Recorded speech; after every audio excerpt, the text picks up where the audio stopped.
Inactivity serves no purpose whatsoever. Really hate my fingers. I really do. I really do hate my fingers, but yeah.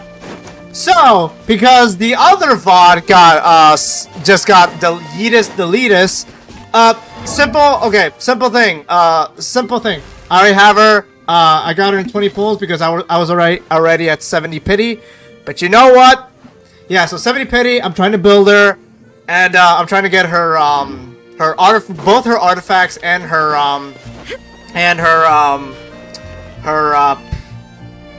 artifact and ascension material, so yeah.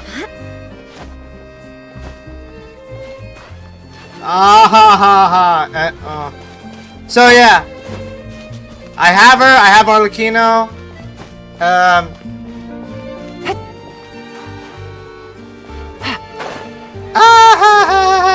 Funny.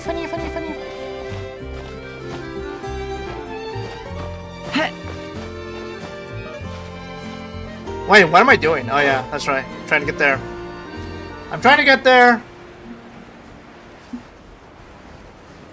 There we go.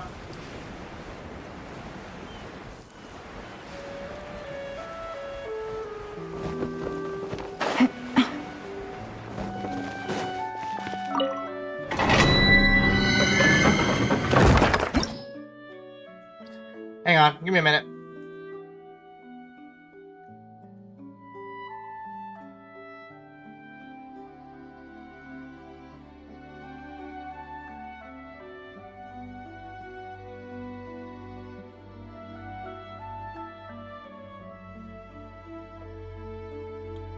Alright. Electro, easy. Have Raiden. Anyways. Wait. Good thing I, anyways.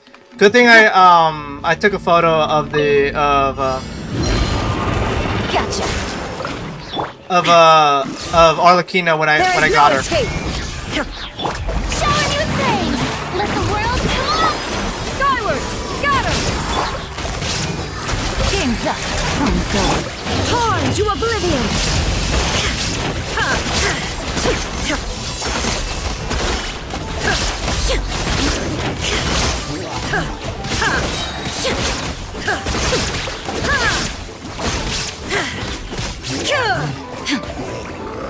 Illusion shattered!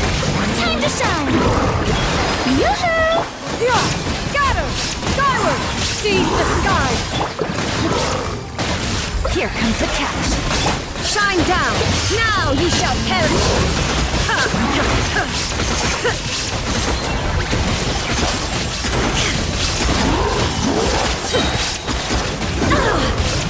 Illusion shattered! Skyward!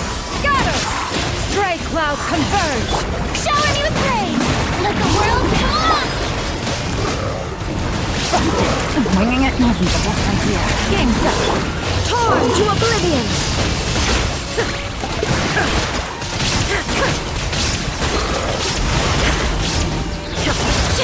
Shine down! Yoo-hoo! Let my name echo in sun! Scatter! Make way for the... Gotcha! These are about to get dicey. Inazuma shines eternal! There is no escape!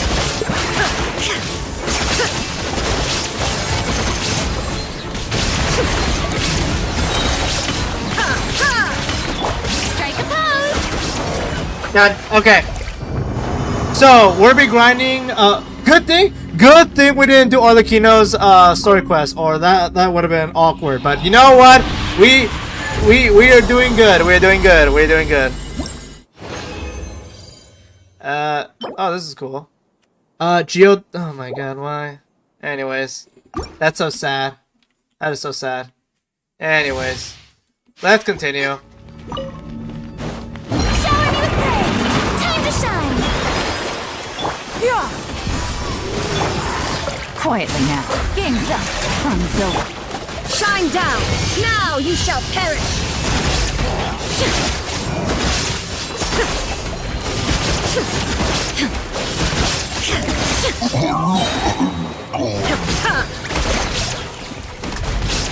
Illusion shattered!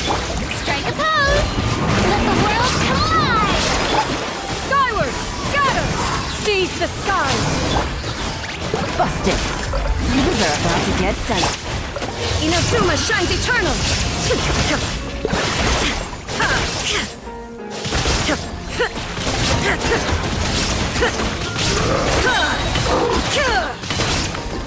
There is no escape! Shower me with praise! I know it's a little boring, but you know what? Skyward! Make way for the... Here comes the catch. Quietly now. Illusion shattered! Now you shall perish!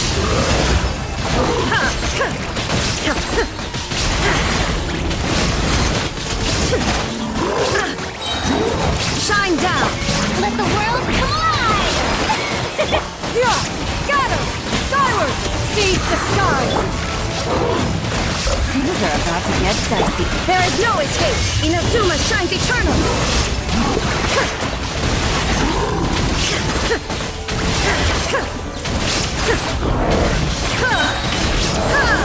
Illusion Let my name echo in song! Skyward! Stray clouds converge! Game's up. Fun's over. There is no escape! Torn to oblivion!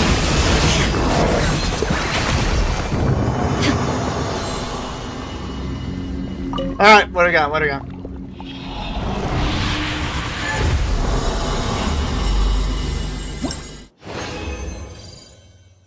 Oh, this is good. Oh my god. Why are you doing this? Why are you doing this to me? Why? Illusion shattered! Scatter! Gotcha!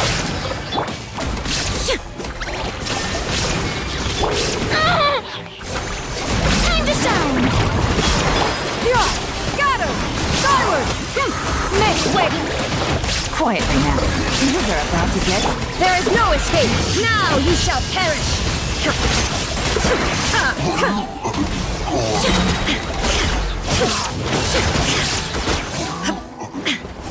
Illusion shattered! Let my name echo in song! Scatter! Skyward! Seize the skies! Busted! Here comes the catch! Shine down! Torn to oblivion! We're doing good, we're doing good.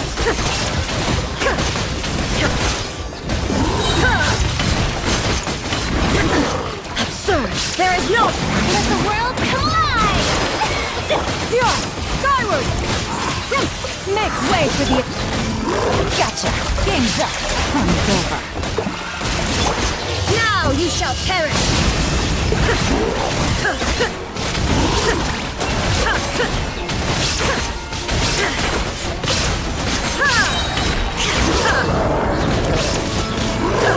Shine down! Let my name echo in song! Scatter! Skyward! Stray cloud convert! Quietly now. Things are about to get tight. Torn to oblivion!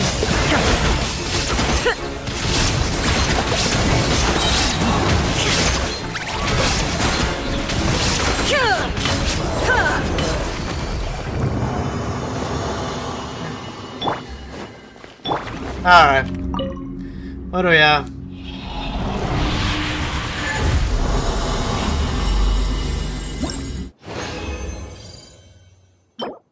HP, I mean it's not attack, but okay, there's crit rate.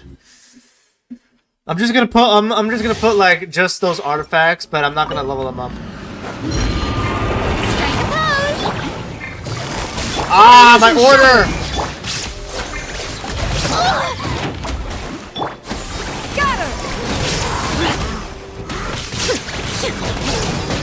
There is no escape!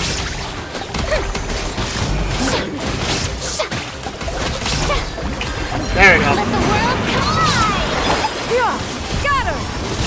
Seize the skies! Gotcha! Here comes the catch! Shine down! Inazuma shines eternal!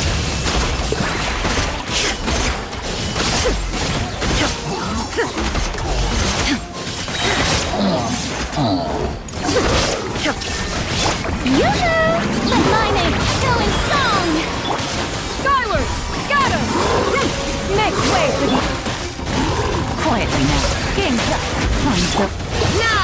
shall perish! Illusion shattered!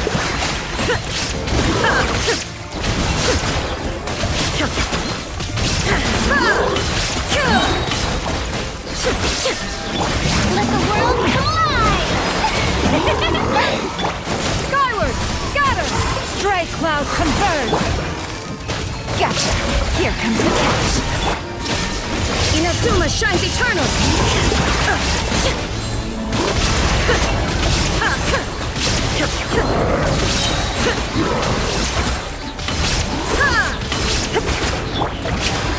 Time to shine! Skyward! Make way for the... Busted! Things are about to get dicey. There is no escape! Torn to oblivion!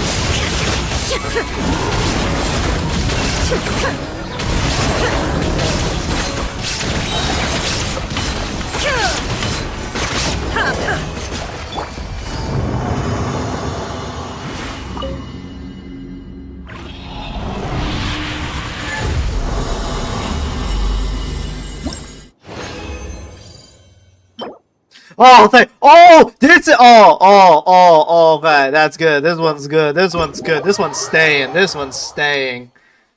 All right, let's see where it goes to. Before I do anything, where is she?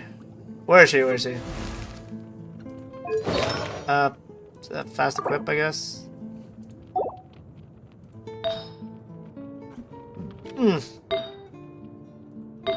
Oh, here it is.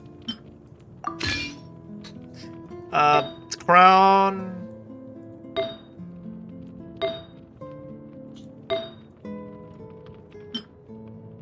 I'll equip this for now. Nope. Equip this for now because literally it's just defense. And then yeah, that's just those two things missing. Anger makes you impulsive. Anyways, now for her now for more battles here.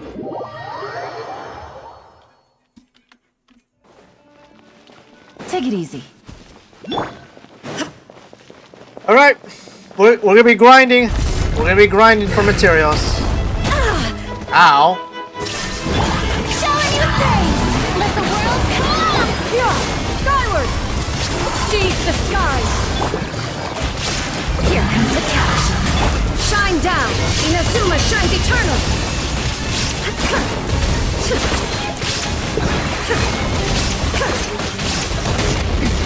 Remove all obstacles. Illusion shattered! Make way for the... Time to shine! Gotcha! Game's up. Time's over. Shine down! Now ye shall perish!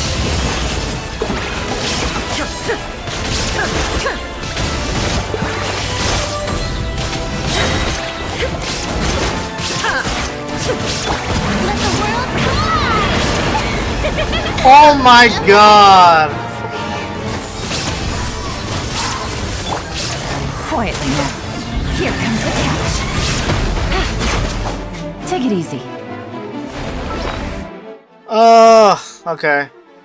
You know what? I don't know, I need health.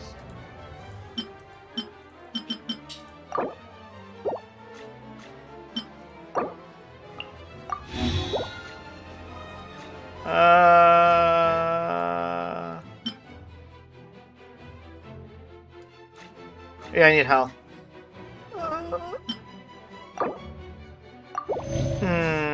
I have to use these fruits then. I have to do this a lot.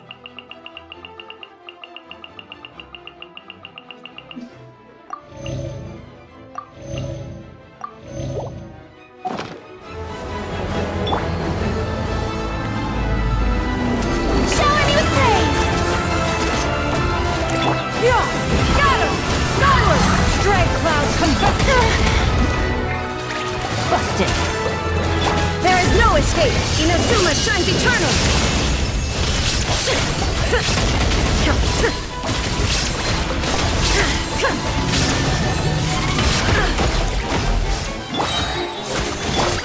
Illusion shattered! Time to shine! Yeah! Scatter! Skyward! Make way! Gotcha! Things are about to get dicey. There is no escape! Now you shall perish!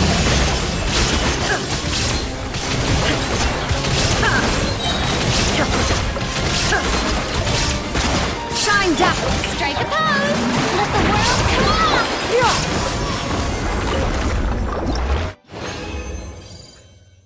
Three, yeah. Flame. Okay. Where is she? Here she is.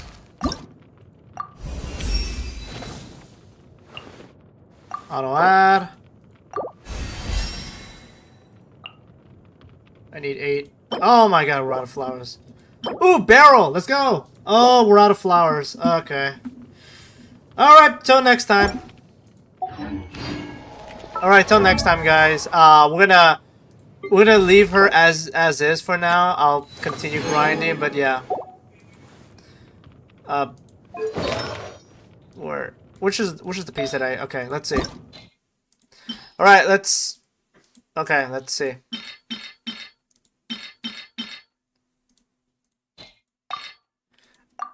Three, let's see.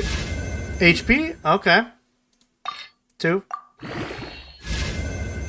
Ooh, crit damage, that's good. Okay.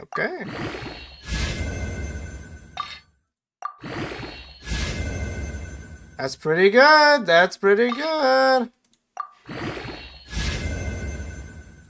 Ooh, we might, yeah, I might need... Okay. There we go. Yeah, this is a really good piece. Alright, just this one piece. Everything else is like, okay, it's ass, but yeah. Alrighty then. Actually, before I do anything...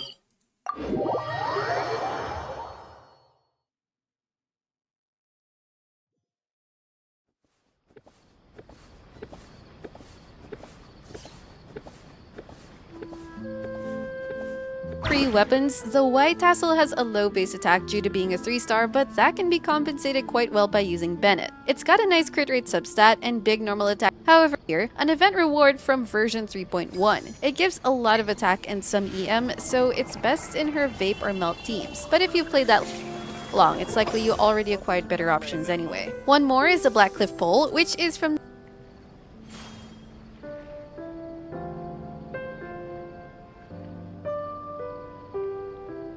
Wait, do I have that weapon? Let me see.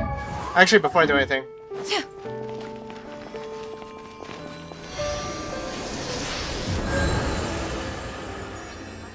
Okay. Oh yeah. Yay, she's home. Let me get my stuff here. Someone was kind of quiet. Like this is what the grind leads to people, bro. The grind makes you want to sleep. It's like you want to go on autopilot, but you're gonna have to make it interesting. Like you gotta do it for content. You gotta do it for content. In any case, where is she? There she is. Ooh, look at her.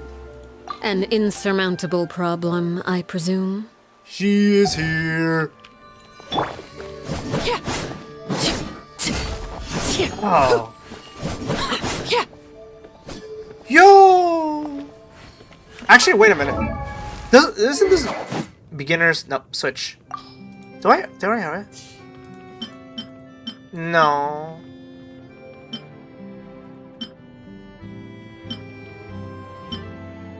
Increases normal damage by 24%, but it's Black Tassel, right? What? Was it white? Wait. Actually, give me a minute.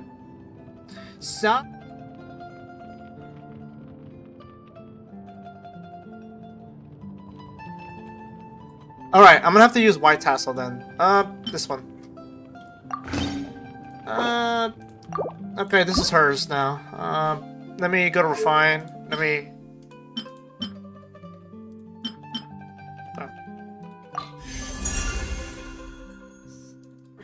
Uh.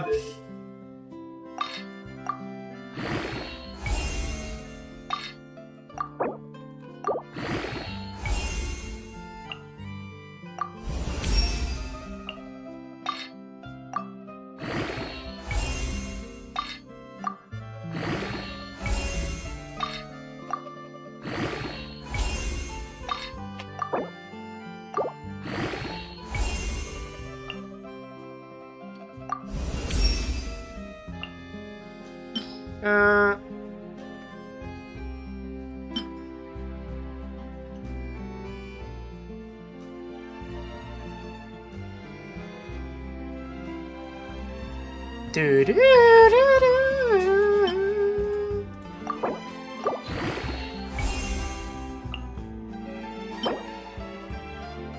I have Stardust. Eh, why not? Do I need him? Nah.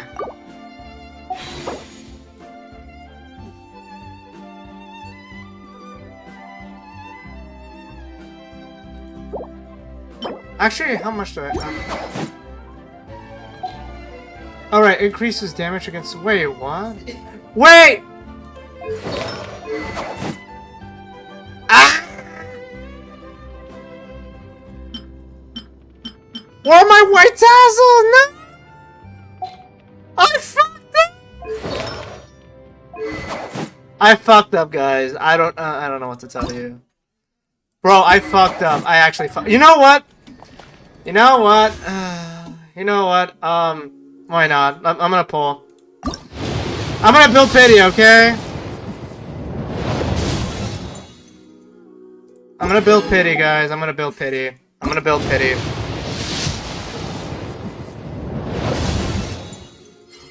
You gotta be kidding me. You actually gotta be kidding me.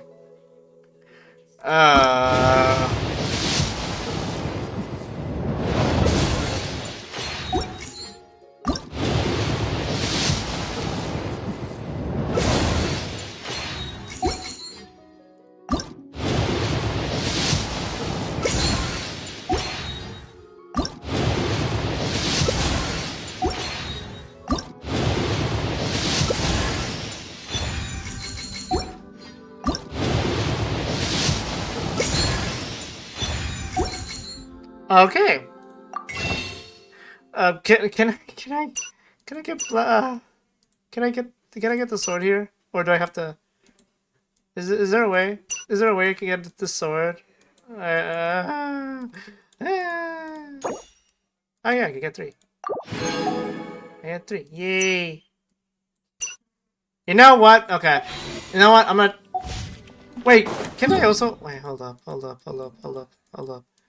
I literally was not. This is what happens when I don't pay attention, guys. This is what happens when I don't pay attention. This is what I get. This is what I get. This is what happened with me with Lenny. Okay, the actions of my the consequences of my actions. Oh yeah, this guy. And my suffering.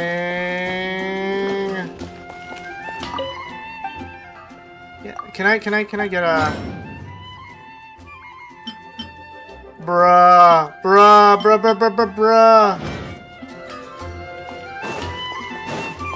Oh yeah, don't I also get it from the world?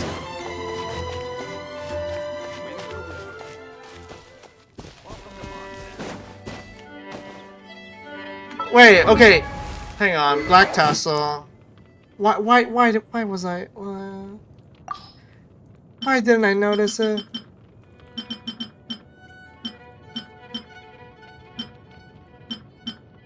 You know what? Okay. The Star Glitter shop. It's a nice crit stat stick, but the main issue of its passive is that the user needs to defeat an enemy to let experience fairly good, particularly at high refinements, assuming.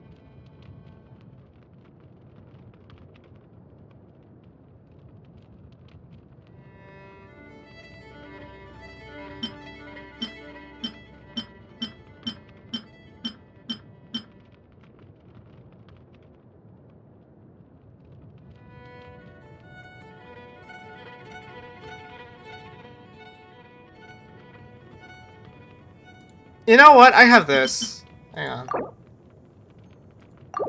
Let's see. Does this work? Hopefully. Oh, and I forgot about this.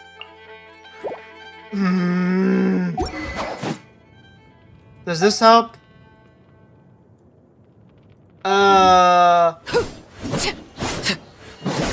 This is so on me. This is so on me.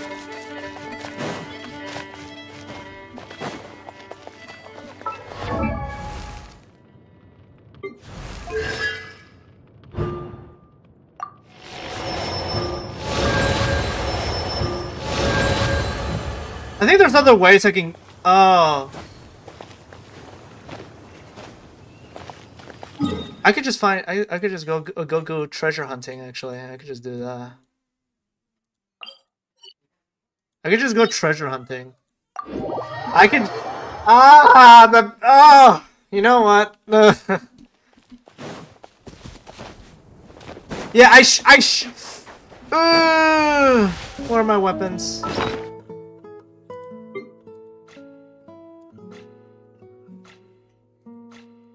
Why didn't I see it? Why did I see it?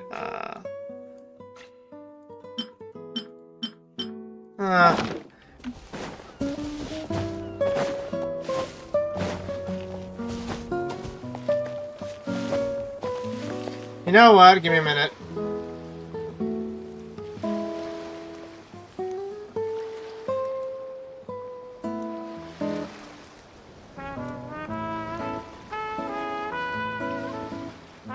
What could the children be up to? Never mind. Get the white Let them tab do as if they you're please. let's see, chest that of higher quality. So if you're in the end game, select fine, but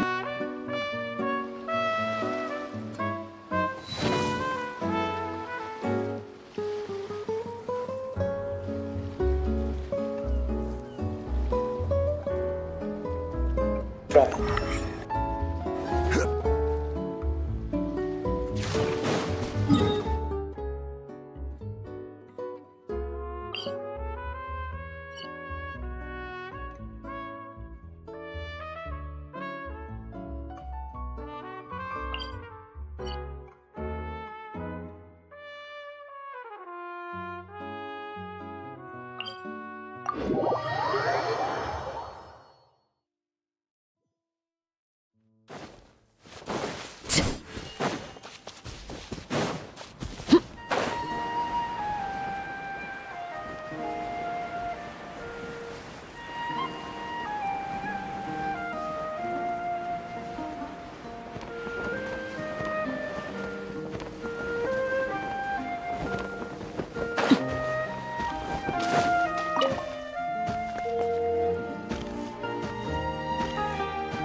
Take it easy.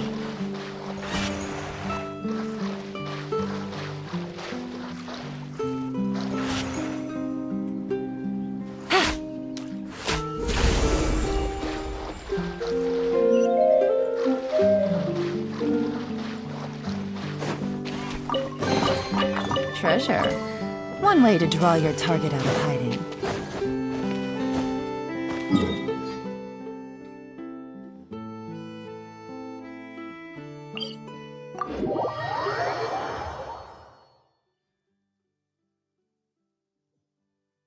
It's raining again? Oh, this isn't good. If the rain washes away the traces, it's gonna set us back a long way.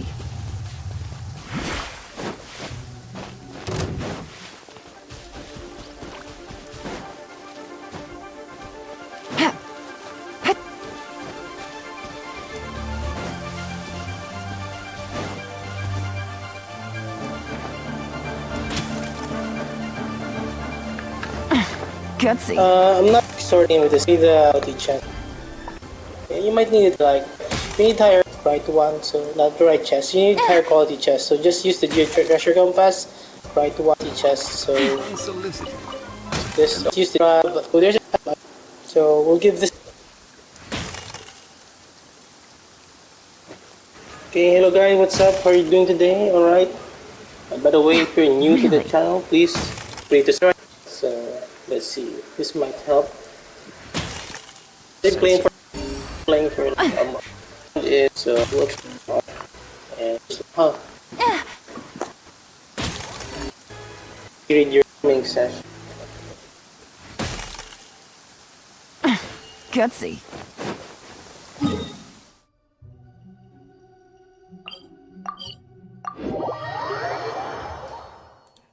I'm trying to find a white tassel, alright? Alright, I need those crit rates to go up. Blinding sunlight is such a pain. No way I can get a nap in this weather.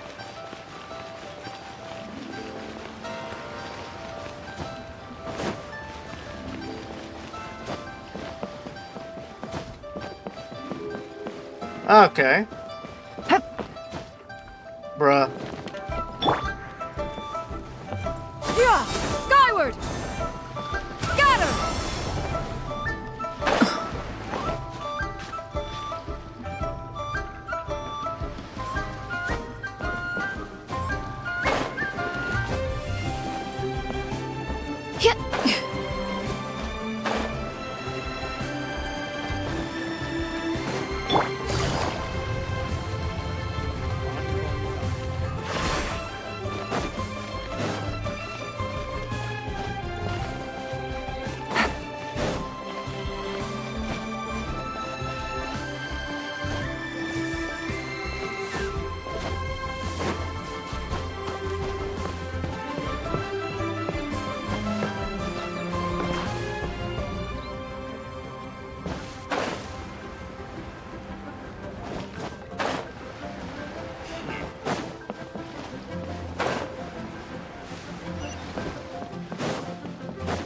Bro,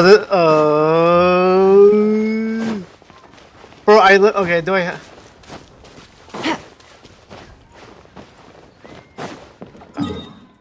then I have to go to, I don't know, Sumeru, hopefully here. I'm gonna go here. I'm gonna go Sumeru.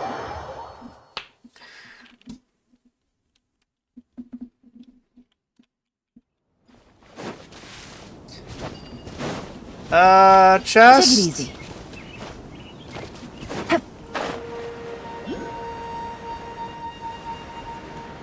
Oh, chest. Okay, there we go.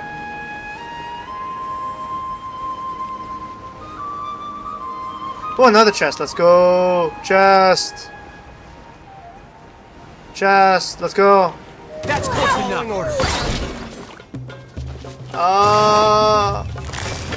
Take that! Overruled. Shower me with that! Yeah! Skyward!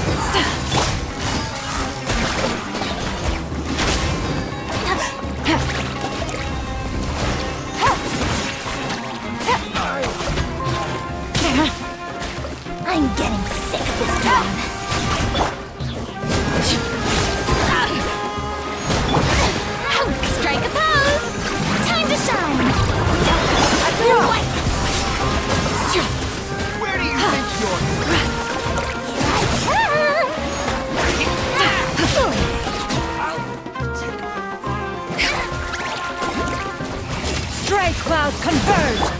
Quietly now.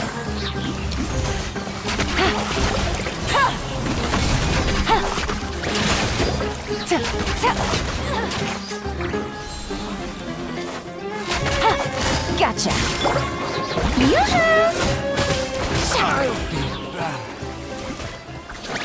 Please. Splendid! More interesting trinkets for me. Okay, gonna have to change back. Stay close and you will live.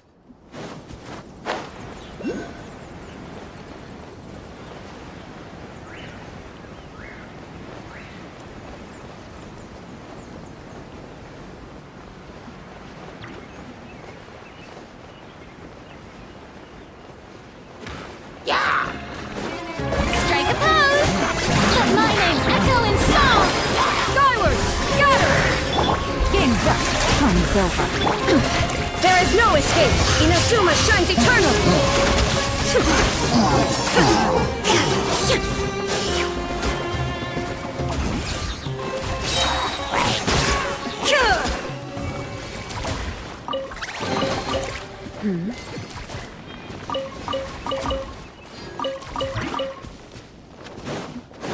Bro, I'm getting unlucky with these chests. Holy.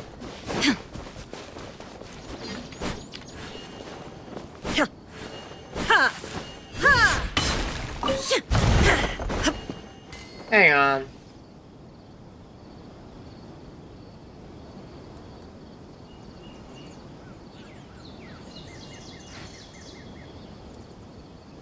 Hello?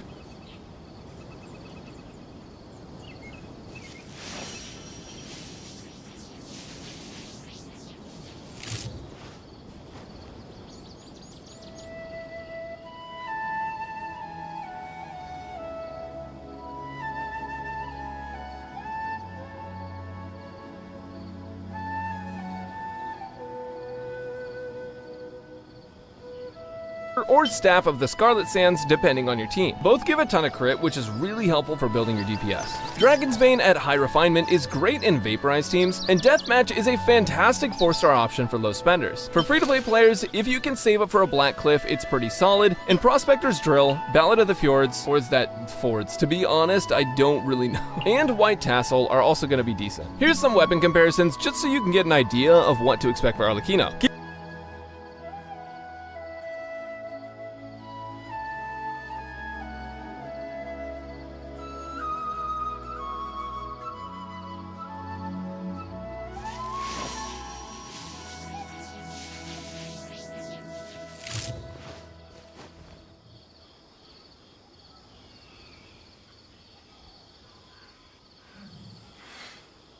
A weapon. Okay, now I can continue because I'm like, the reason why I'm quiet, I'm internally thinking because I'm an internal thinker. I got a weapon, but sadly, it's gonna have to come out from someone else. Rest in peace. All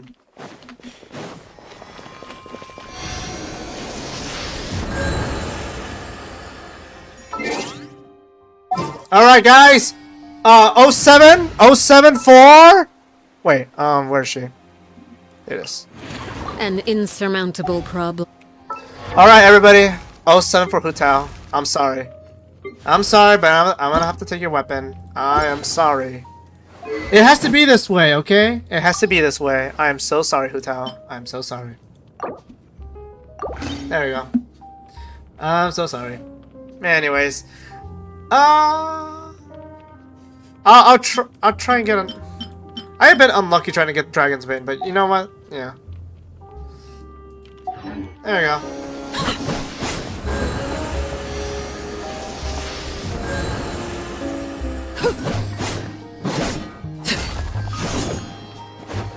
Yeah, because of the vaporized reactions of both Farina and Yelan. So yeah, we're doing good. Alrighty then. Now that we spent like, I don't know, like however many hours, 40 minutes, guys. We spent here on 40 minutes, guys. Anyways, I don't get it. What? Oh yeah, claim. That's right. Alright, guys. Time to, Wait, is this the... No. No, that's not the one. Where is it? Here it is. Navigate. There we go. Alright. Alrighty then. Hey, traveler, Paimon. Lenny, what up? Oh, Paimon knows that voice! Over here. Bro, Paimon, what were you looking at? The wall? Lenny! To borrow one of the more popular turns of phrase at the moment, this appears to be quite the fated reunion. Running into you two out of the blue like this has really made my day. I certainly wasn't expecting it. You can say that again. What brings you to Poisson? Wait, Paimon's got it! You must be here for one of your magic shows, right? Actually, we've run into a bit of trouble on the home front, so Father arranged for us to stay in Poisson for the time being. Oh, are Lynette and Fremine here too? Yep, along with most of the other members of the House of the Hearth. You may have noticed Poisson seems a bit more crowded than usual. So you're saying nearly the entire organization has moved to Poisson? Sounds like you've run into way more than just a bit of trouble. What's really going on? Well... Since the two of you are so curious, Hello! perhaps I can fill in the gaps. Paimon!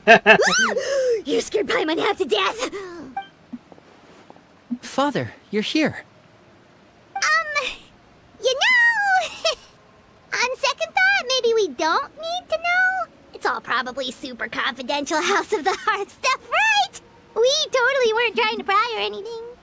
No need to be nervous. I could sense your genuine concern from your conversation just now.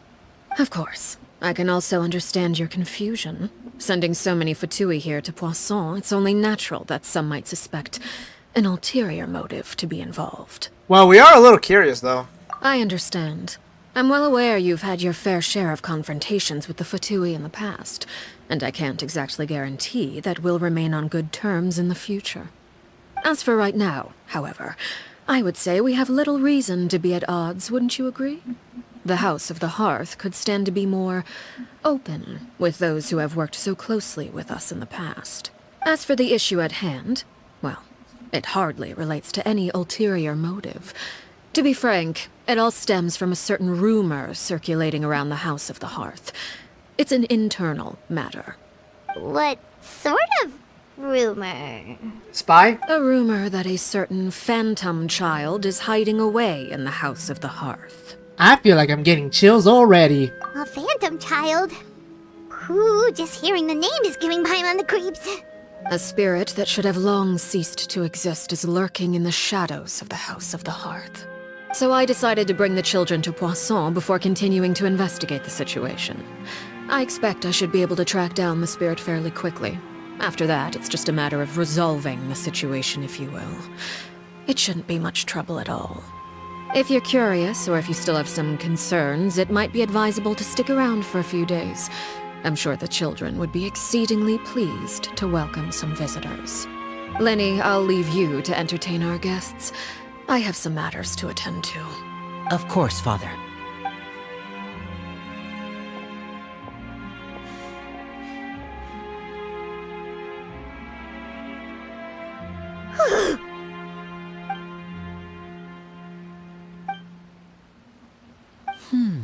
It has long been a dream of mine to invite you to our home and introduce you to my other siblings.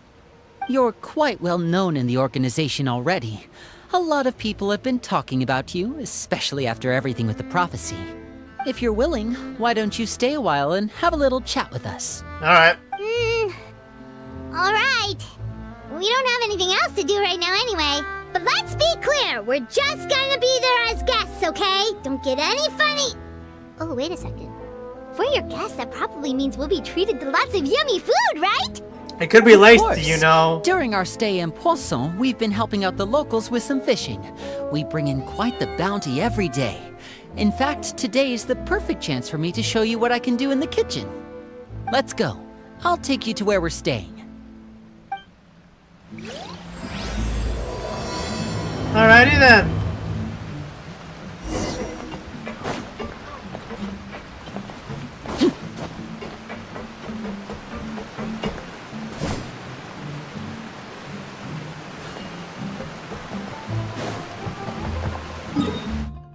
Oh, okay. Oh yeah, I forgot.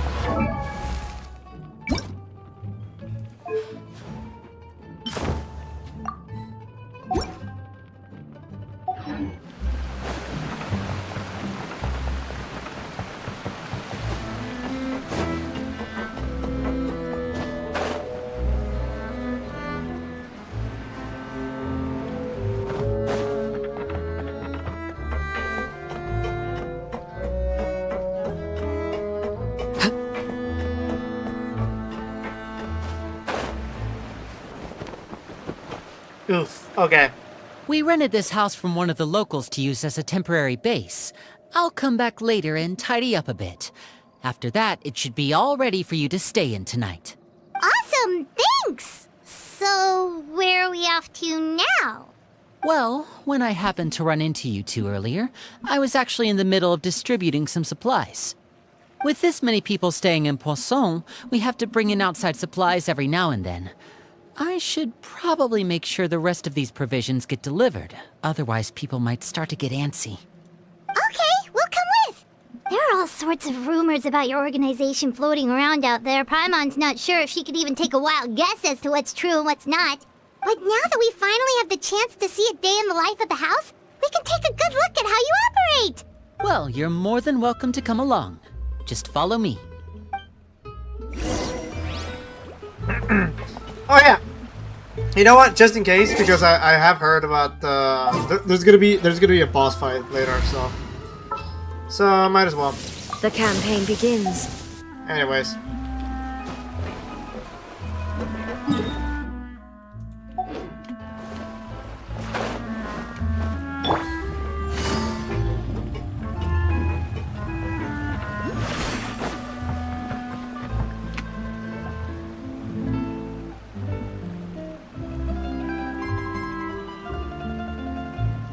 Linny! We're finally here. The supplies. I'm assuming you've... Brought them with me? Yep, here you go. Hello? Something caught your eye? It's the Traveler and Paimon! No way! Come here, everyone! Hurry! The Traveler and Paimon are here! One at a time, please. Don't crowd around them all at once. We don't want to scare off our guests now, do we? Oh, it's alright! Gotta say, Paimon didn't realize we were this famous. Of course! Father and Linny have told us so much about you. Father told us about how you helped Linny. According to her, you're a trustworthy friend. And as far as she's concerned, that's pretty much the highest compliment we've ever heard her give. I Oh, heard shoot. the Traveler is so strong that he can move a mountain with his bare hands. I mean, I crashed into one. so much that she can clean out the entire pantry at Hotel de Boer in just 3 days. Oh, that's true. That's true. Wait a second! That's the rumor you heard about Paimon? Oh, not cool at all! I mean, to be fair, Paimon, it kind of makes sense. All right, it makes sense. All right. Oh, wait! When guests visit, you're supposed to give them gifts and stuff, right? Oh, we don't need something like that. Besides, we don't have anything to give to you! Come on, we insist! I can give you some of my new potions. Just pick your poison. And by that, I mean medicine or actual poison. I've got both. Huh? Or maybe Shaplo can teach you guys about stealth! He's super good at it! He's never been caught. Ah, now that's not a bad idea. I know you usually prefer to fight head-on, but it never hurts to expand your bag of tricks, right? When it comes to eliminating your enemies, staying quiet can go a long way. Trust me, I would know. I was poisoned not too long ago, and I'm still dealing with the after effects. So I'm not quite as good as I was before, but I can still give you some pointers. Wait, when you said gifts, I didn't think you meant poison and stealth tactics. But those are the best things we can give you. You don't like them? Ooh, how about this? Tell me the name of someone who really annoys you, and we'll teach him a lesson for you. Don't worry, I'm not looking at. All right, Foltz. Don't worry, guys. I Remember, think that's enough Paimon is suggestions for emergency now. food. I When need it comes her. to being a good host, it's the thought that counts. You don't need a physical gift to make our guests happy. In fact, pestering them with suggestion after suggestion might make them more annoyed than anything. I would say your enthusiasm has certainly gotten across. Really? Absolutely. We definitely feel the love. Awesome! It's been so long since we've had guests to play with. If there's anything you need, just let us know. Yeah, especially if it's poison or something. Bruh. I've got all sorts of potions for that. Bruh. Well, we'll talk to you all later. We've still got supplies to distribute. All right, see you later.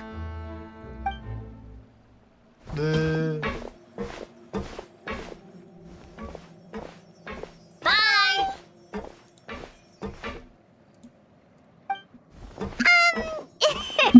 Lenny, about all that poison and stuff tactics talk just now. It's Fatui. Scared Come on, you, did it? Paimon. That kind of talk comes with being part of the House of the Hearth. When Foltz was really young, he strangled all of his family pets, just out of curiosity. He was labeled a dangerous problem child and was abandoned by his family. Elwar has an unnatural obsession with potions. Father has forbidden her from trying all the different concoctions she comes up with, but she still tries to test them in secret.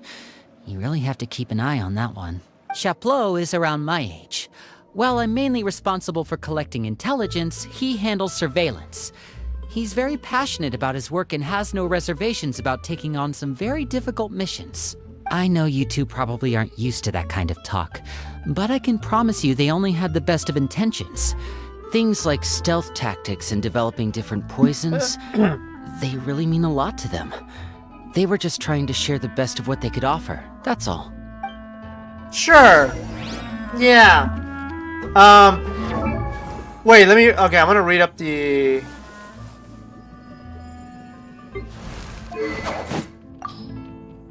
Where is,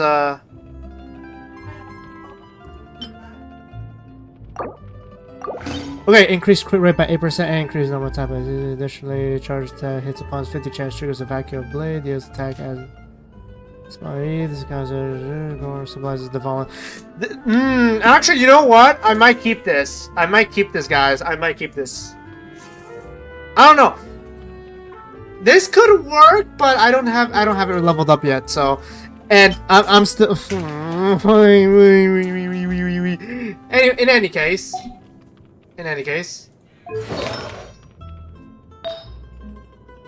Yeah. Oh, do I have any placeholders? No, I don't. Any placeholders here? No, I don't. Okay. Let's go. No!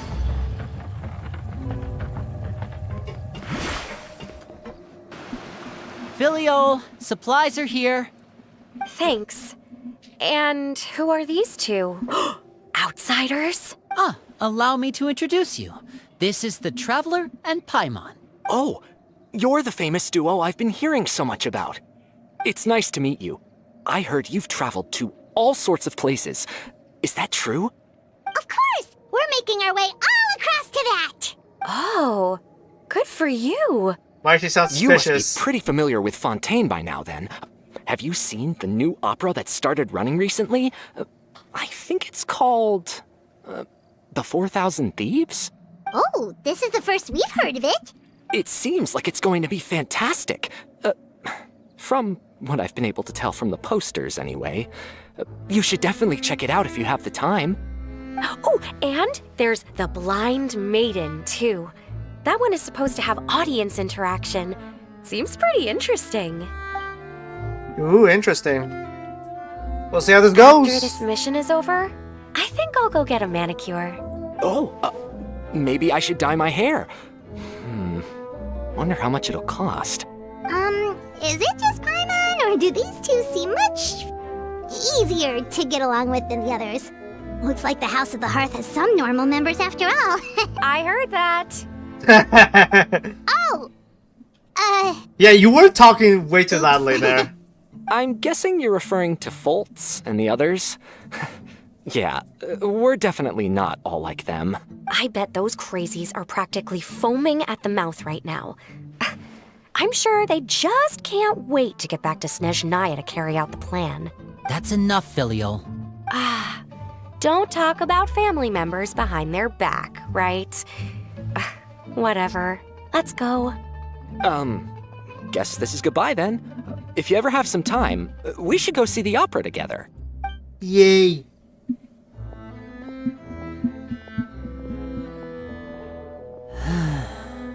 Well, that's it for the supplies. We should probably head back as well.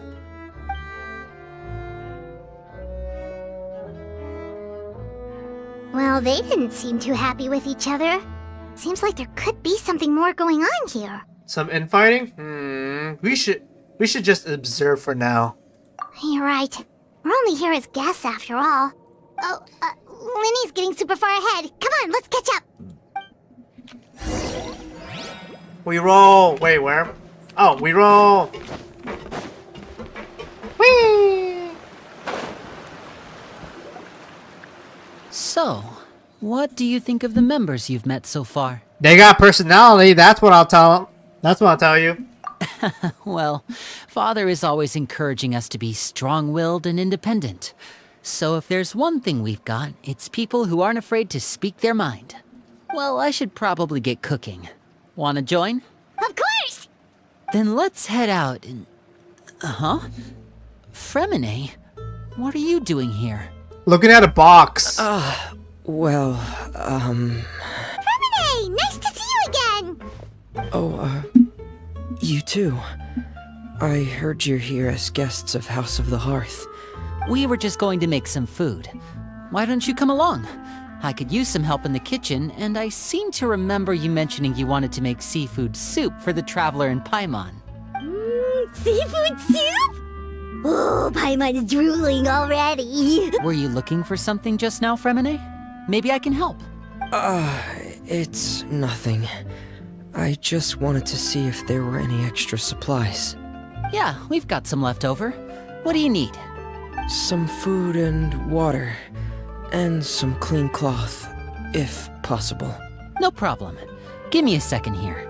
Food, water... Wait a minute. What do you need all of those for? You're not on any missions as far as I'm aware, and you were just going to come meet with us. So what's this all about? I thought I'd Anyways, grab I'm an back. extra portion because I get hungry at night. Could be because I'm growing, you know? Does he have any relations with the Fremine. ghost? You remember what I told you? You're not like me. Your lying skills still need some work. Tell me what's going on. Is it really bad enough that you have to keep it from your own brother? Maybe it'll be better if we gave them some space. This is the first time I've seen that kind of look on your face. Whatever happened, does it have something to do with Father? Yes. Just follow me.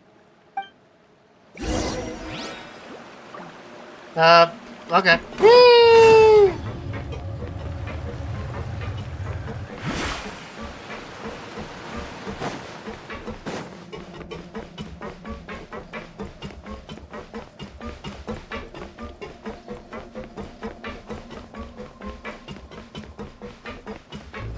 All right, what am I looking at?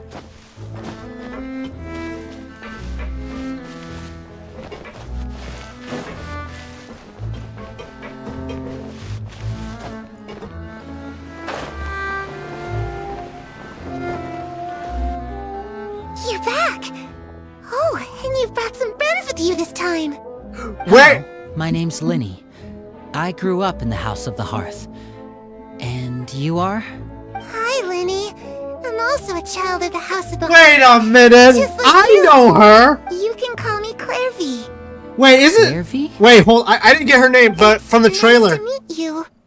Does that name ring any bells, Lenny? No, not at all. That's not a name we have on our roster, I'm sure of it.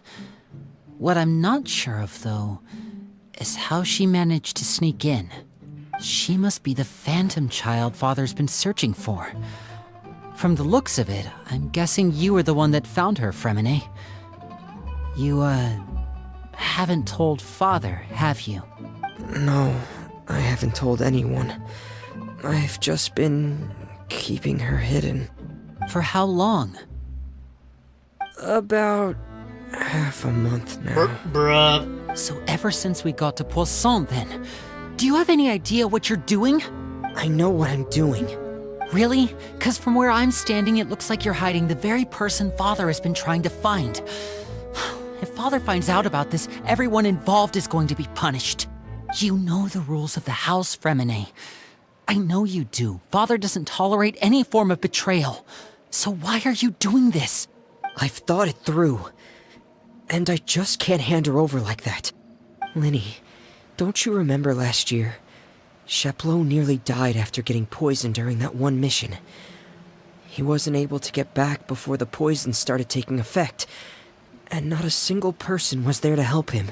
That night, while I was sleeping, I heard a voice telling me to go save him. I opened my eyes, but I couldn't find the source of the voice. I thought maybe I was just hearing things, but I went to look for him anyway. Luckily, I got there with enough time to save his life. That feeling of being haunted, of hearing voices, it's happened many times in the House of the Hearth. I'm sure you've noticed. So what you're saying is, that was her? She was the one who spoke to you that night? Unless there are other spirits roaming around the House of the Hearth, I don't think there's any other possibility. If Claire V were our enemy, it wouldn't matter whether she was a spirit or an actual child. I would have acted without a second thought, because that's what Father ordered us to do. But she's been living with us, helping us from the shadows all this time. I think that makes her family. I couldn't just hand her over to be dealt with. Not when there's so much we still don't know. So what's your plan then? You can't keep her here forever. Someone is bound to find out eventually. I mean, we just did, just haven't recently. thought that far yet. I don't want to disobey an order from Father, but I also don't want to put Clairvy in danger. Come with me. There are a couple things I'd like to say to you in private. Okay. Bye. Why am I stuck? Those two sure care a lot about each other. Well, they got a funny way of showing it. From where Paimon was floating, it sure seemed like they were about to bite each other's heads off. Eh? No way. They Not have a really. deep bond. I could tell right away, because I also have a friend like that. Who? I just don't know how long that kind of bond can last. What do you mean? Darkness in the house runs deeper than you can imagine. No one can get out alive. I'm sorry, Linny. I really didn't mean to drag anyone else into this. Oh, really? You didn't mean to? 'Cause I, for one, wish you did. Huh? What do you mean? You know, when we were younger, you didn't call me Linny. You called me brother, just like Lynette. We grew up together, the three of us. We were all orphans, all rescued by Father. Of all the siblings in the House of the Hearth, I think our bond was the closest. Later on, when you started calling me Linny, I wasn't actually surprised. After all, Lynette and I are related by blood. We've had to depend on each other to survive long before we joined the house. Linny, The darkest and most difficult moments of my life happened before you and I had ever met. I'm sure that's true for you as well. Even so, Fremine, we've stood by each other for all these years now, and to me, that means more than blood. You and Lynette are the most important people in my life. No one can replace you. So I won't let you face anything alone. Not if I can help it. Oh, looks like things are getting kinda heated between Linny and Fremine. maybe we should go check on them. Okay, fine. Oh, it's raining. I should put my clothes away. Hey, you two! Hope we aren't interrupting anything. Like a fight, or... Oh, wait a minute, Fremine, you're not crying, are you? Is everything alright? Everything's fine. Thanks for asking. Well, we're all friends here, right? We've been through so much together, so if there's anything we can do to help, just say the word. It's just a small family dispute. It's not something our guests should trouble themselves with. In fact, it might be better if your stay ended here. But sometimes having guests around can come in handy. What are you getting at, Traveler? Liz! When guests are around, families are often on their best behavior. And any disputes are less likely to escalate. That's what you're trying to say, isn't it? Exactly. Just... Thank you. I was really hoping to keep you out of it. But even if I could think of some other reason to turn you away, I'm not sure I could convince you. I know things could turn dangerous, so I promise you this. From now on, I'll protect you like my life depends on it. Me too. Well, back to the matter at hand then.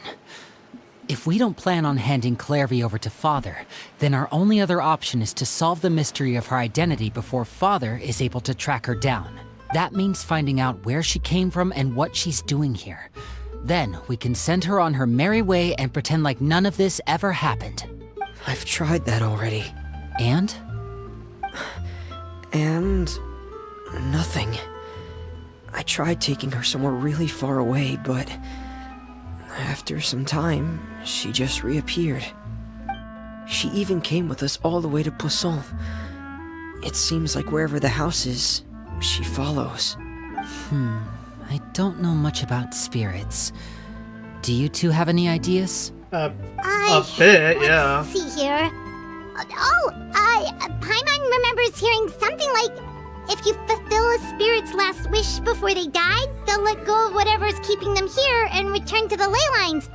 Oh, it's just that Paimon doesn't really remember where she heard that, so it's not guaranteed to work or anything. Ley lines. Inazuma? Well, sounds like it's worth a shot.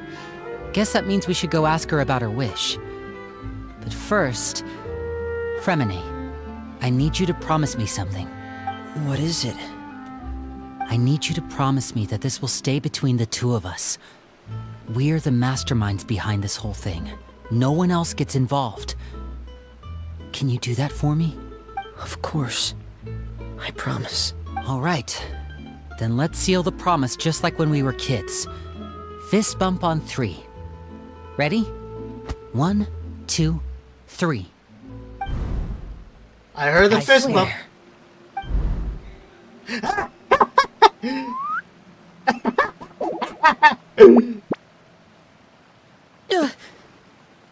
Whoa! She was here the whole time! But what a surprise! What brings you here, dear sister? She does not look impressed. And, when exactly did you get here? She's not happy. You're an idiot, brother. And you too, Fremine. Hey, don't look at me! You 3, Traveler. And you 4, Paimon. Why? What? Wait, what did we do? Yeah, what did we do? I've seen Clairvy around the House of the Hearth before.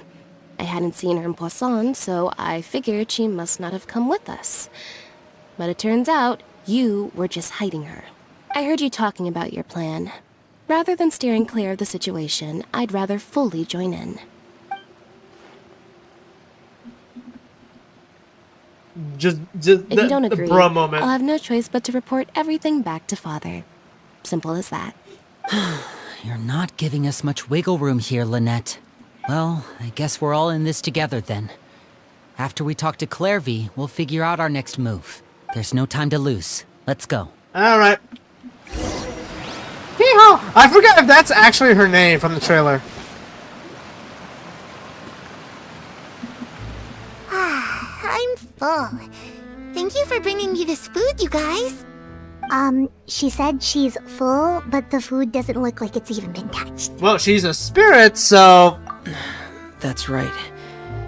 Based on what I've been able to observe, it doesn't seem like Clairvy can interact with the physical world at all.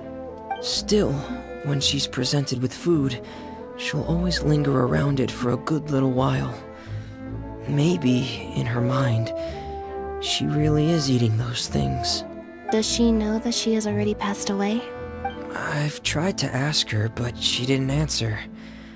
My guess is that she's just as confused as we are. Or... maybe she couldn't understand the question at all. Clairvy, if you've got some time, I'd like to ask you a few questions. Sure. Oh, another new friend. Hi, I'm Clairvy. Hello. Clairvy, how did you join the House of the Hearth? Huh? Isn't it the same for everybody? The knave brings you here and then you can't leave. It's just that your name, it's not on the roster. And I've never seen you before. The roster? Oh, I get it now. I think there might be some things you don't know about this place. The people in charge, they're not as nice as they look. They say they keep a roster, but it's not complete. There are a lot of people who aren't on it, and never will be. In this house, some people are family, and other people are just test subjects. Those kinds of people aren't ever going to get a place on the roster, unless it's the roster of people who've been executed. Wait, does that mean the knave... she... Is there anyone that can vouch for you? Perry. She's my best friend. Oh! She's the only one I trust in this place. Wait, okay, no, that's Arlecchino. Have either of you heard of that name before? Yes, I have. Yes, I have. Oh. Yes, I have. Bruh! Me neither. I do. Clairvy, Perry. Neither of those names are on the roster. But it seems like she's telling the truth. Either that, or this kid's already got a bag of tricks bigger than mine. Maybe we should try a different approach. Clairvy, do you have a wish? A wish? It can be anything you want. Just imagine. It's your birthday, you're blowing out the candles, and your wish is...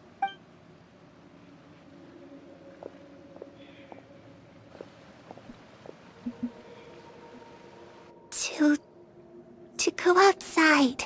That sounds where the ominous. sun can find me. That's it? Well, that sounds easy enough. Yeah, but didn't Fremine say, like, oh, she couldn't leave, like... The darkness in the house runs deeper than you can imagine. No one can get out alive. What does she mean by that? Things can't be that simple. Okay, time to divide and conquer. Listen up. I've got a plan. I'll try and find a way to use basic illusory magic to take Clairvy outside and bring her somewhere with sunlight. Lynette, try and find the list of executions that Clairvy was talking about, and see if her name is on it. Fremine, you stay in Poisson. We can't be the only ones who've had run-ins with Clairvy. I need you to collect intel on everything she's said and done. Understood. I'll try my best. What about us? Yeah, what do we do? What should we do? I really appreciate your willingness to help, but this is a family matter.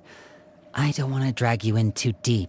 It's too risky. Can we go ask Arlecchino Let then? me think. Since Father considers you to be guests, maybe you could stick by her side for a little while. Let's go! You don't need to do anything except keep up some nice, casual conversation. Ooh, simple. I can do that. Ah, Paimon gets it. You want us to distract her. How should we contact you? I'll give you a magic bird. If Father suspects something, all you need to do is release it when she's not looking, and it'll alert me that something's wrong. Of course, that's only as a last resort. If Father doesn't seem to notice us, there's no need to make contact. Alright. We'll reconvene here tonight after all's said and done. If the worst case scenario happens and we're discovered, just tell Father everything. We're not going to let our guests get punished for our own actions. That's where we draw the line. Alright, be careful out there. You too. Okay, this is where we part. Father should be at the beach nearby. Okay. Beach should be simple to I really hope distract. this goes well. No, it has to go well. That's the only way this can get resolved. Alright. Where are we going? Barrel. Okay. Barrel! Bro, I want to believe Hoyoverse named that little island just to commemorate Barrel.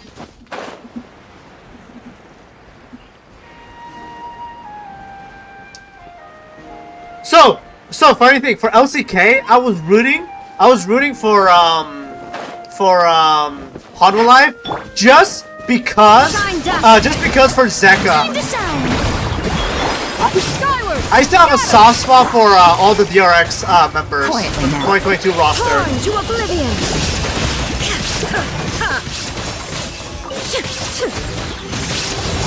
There is no escape. Skyward. Busted. Shine down. Now you shall perish.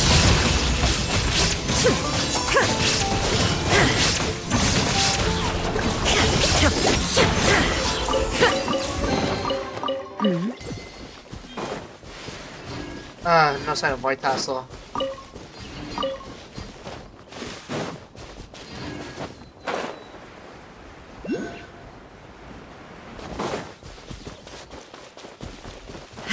Ooh! It's the Harbingers. Hello, what up? It's the knave and child. What up, child? What do you want? Aren't you supposed to be in Snezhnaya recuperating? What are you still doing in Fontaine? Oh, it's you two. I didn't expect to run into you here. I was unconscious for quite a while after the fight in the Primordial Sea. After I woke up, I realized I was being taken back to Snezhnaya, and well, I couldn't have that now, could I? Not when I've still got unfinished business here in Fontaine. So, I mustered up all my strength and made the journey back on my own. What sort of unfinished business are we talking here? It has to do with Skirk, my master. I really wanted to meet up with her, but by the time I got back, she had already left. I still have so many questions for her. Without any other leads, all I could do was ask the knave to help me track her down. She must have left behind some traces from her time in Fontaine. Oh, okay, so have you found any clues? Unfortunately, no. While the House of the Hearth is adept at collecting all manner of intelligence, certain existences can still manage to escape our purview. Basically, unless Master feels there's a need to meet with me, she's not going to be found. But that problem has an easy fix. I just need to become stronger, and then... Paimon thinks you should focus on getting better first. The worst of it is over. It's all thanks to that one kid from the House of the Hearth. Elwar, I think her name was. She gave me a bunch of random potions to drink. They didn't go down easy, let me tell you. Pain and chills all over. But they really did help speed up my recovery. And that's good, because it looks like I really do have to head back this time. The old man's been putting the pressure on me. He sent someone to tell me I'm needed for some sort of project. Project Stuja? Yeah, that's the one. I heard Regrader's involved too. I'm not looking forward to having to listen to all his monologuing, that's for sure. Hey, maybe you could think of a way for me to stay in Fontaine for a little longer.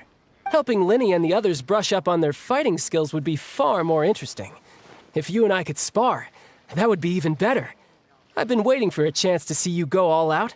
And what a sweet little daydream that is. But I also have a role to play in all this. I'll be leaving Fontaine shortly as well. Besides, considering how little they see fit to step outside the homeland, being called on to return to Snezhnaya by such illustrious dignitaries. What a great honor. Wouldn't you agree? One I could do without, I'd say. Is it just Paimon? Or does it kind of seem like they're... Yep. Just casually trash talking their colleagues behind their back. So, dear guests of the House of the Hearth, to what do I owe the visit? Well, We just wanted to learn more about you. Right! We're super close to Linny and the others, but we still don't know much about you! Is that so? Introductions have already been made, have they not? Oh, well, you see? There's only so much you can learn about someone from a short introduction. At least tell us something a little extra, like... Why do you call yourself father? Good question. I'd also like to know.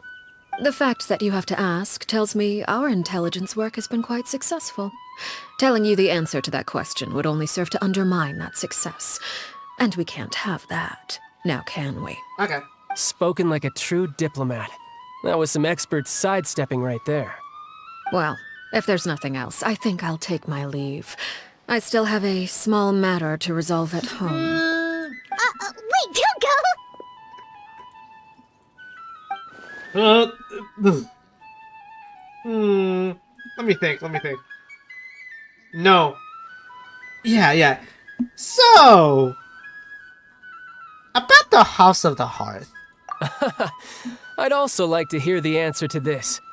I've met some of the members of your organization, and they all seemed like really good kids. They actually reminded me of Tonya and Tusser. Which, by the way, if you ever betray them, I'm just letting you know, I won't let you off easy. And why would I betray them? Well, you've already betrayed the House of the Hearth once, haven't you? At least, that's what I heard.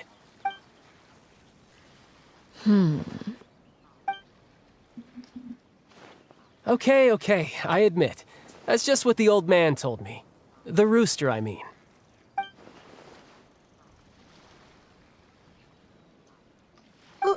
Wait, did you really do something bad to those kids? Never mind what I've done. I'm more curious as to what the mighty rooster had to say. Care to enlighten me? Oh no. Well, nothing much. Just some stuff about you taking out many other members of the House of the Hearth, and even going so far to attack your own family. I see. Based on your reaction, I'm guessing it's all a bunch of lies. Hardly. I don't appreciate his particular turns of phrase, but I suppose he didn't say anything untrue. Although, it would be more accurate to say that there is a certain level of prejudice involved, but I don't intend to clear that up just yet.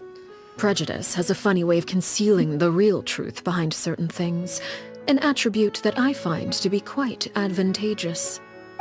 Call yourself a Fontainian, for example, and people will assume all sorts of things, when the real truth is that this is simply the land where I was raised. Huh? You're not actually from Fontaine? But then why did you try to help out with the prophecy and everything? I was trying to protect the children born in Fontaine. Claiming that I myself was a Fontainian simply made it easier to operate. People would hardly suspect a fellow Fontainian of having any ulterior motives. Who wouldn't want to save their homeland after all? The primordial sea wouldn't have any effect on me, but it would have caused great harm to the House of the Hearth. Well, you wanted extra information, didn't you? There you go. I hope that satisfied your curiosity. So, is she actually from Snezhnaya then? Is that what I'm getting, or... Huh. Yeah, so much for learning anything else about her betrayal. So, you stayed in Fontaine for the kids. I guess I was wrong to believe you'd betray them. Apologies. Looks like I was holding on to some prejudices myself. Good. Like I said, I like it when others have misconceptions of me. Actually, while I was recuperating at the House of the Hearth, there was something else that really caught my attention. I heard that members always resolve disputes and arguments with a friendly spar. Bruh. And the loser has to back down. Bruh. Seems pretty cool if you ask me. Would also give them plenty of opportunities to hone their skills. Well, that's only a recent development. In the past, such spars weren't nearly so friendly. The losing party would lose everything, including their life. They were that high stakes? Whew, at least that's not a thing anymore. Well, the current atmosphere's not half bad. I'm a bit jealous, actually. You've got so many family members around you, and you even get to live with them. Having a lot of family around means dealing with a considerable amount of bickering and scheming. Once Tonya and Tusser enter their rebellious phase, I'm sure you'll understand. Just imagine. Tusser becomes obsessed with plucking out strands from the rooster's mustache, or Tonya decides to dye her hair 42 different colors. Okay. I get the picture. Oh yeah, by the way, if I get all quiet now, that's because now everybody in the house is about to fall asleep, so I'm gonna be Well, very would you a look little at the bit time? quiet. I should probably get going.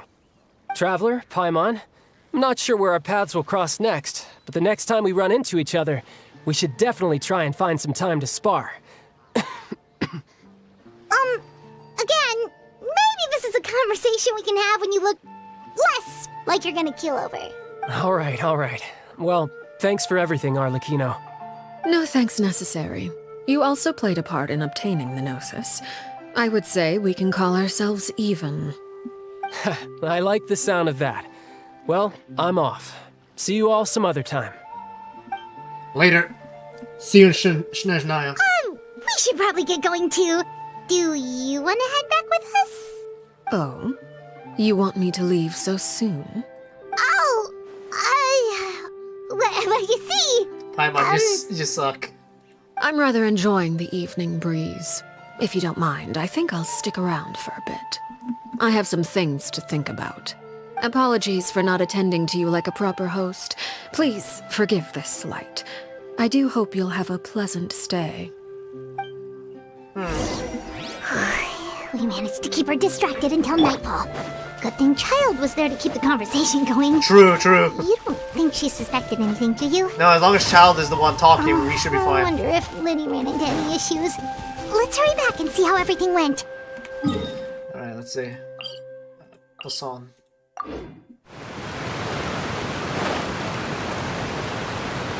Poisson.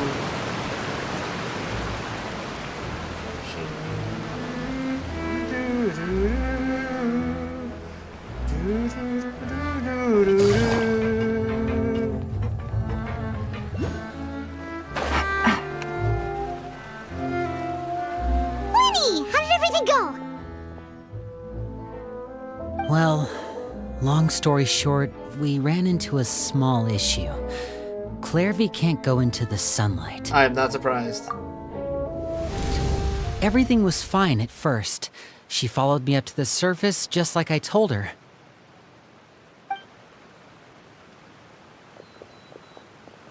But as I led her out of the shadows and into the sunlight, she vanished.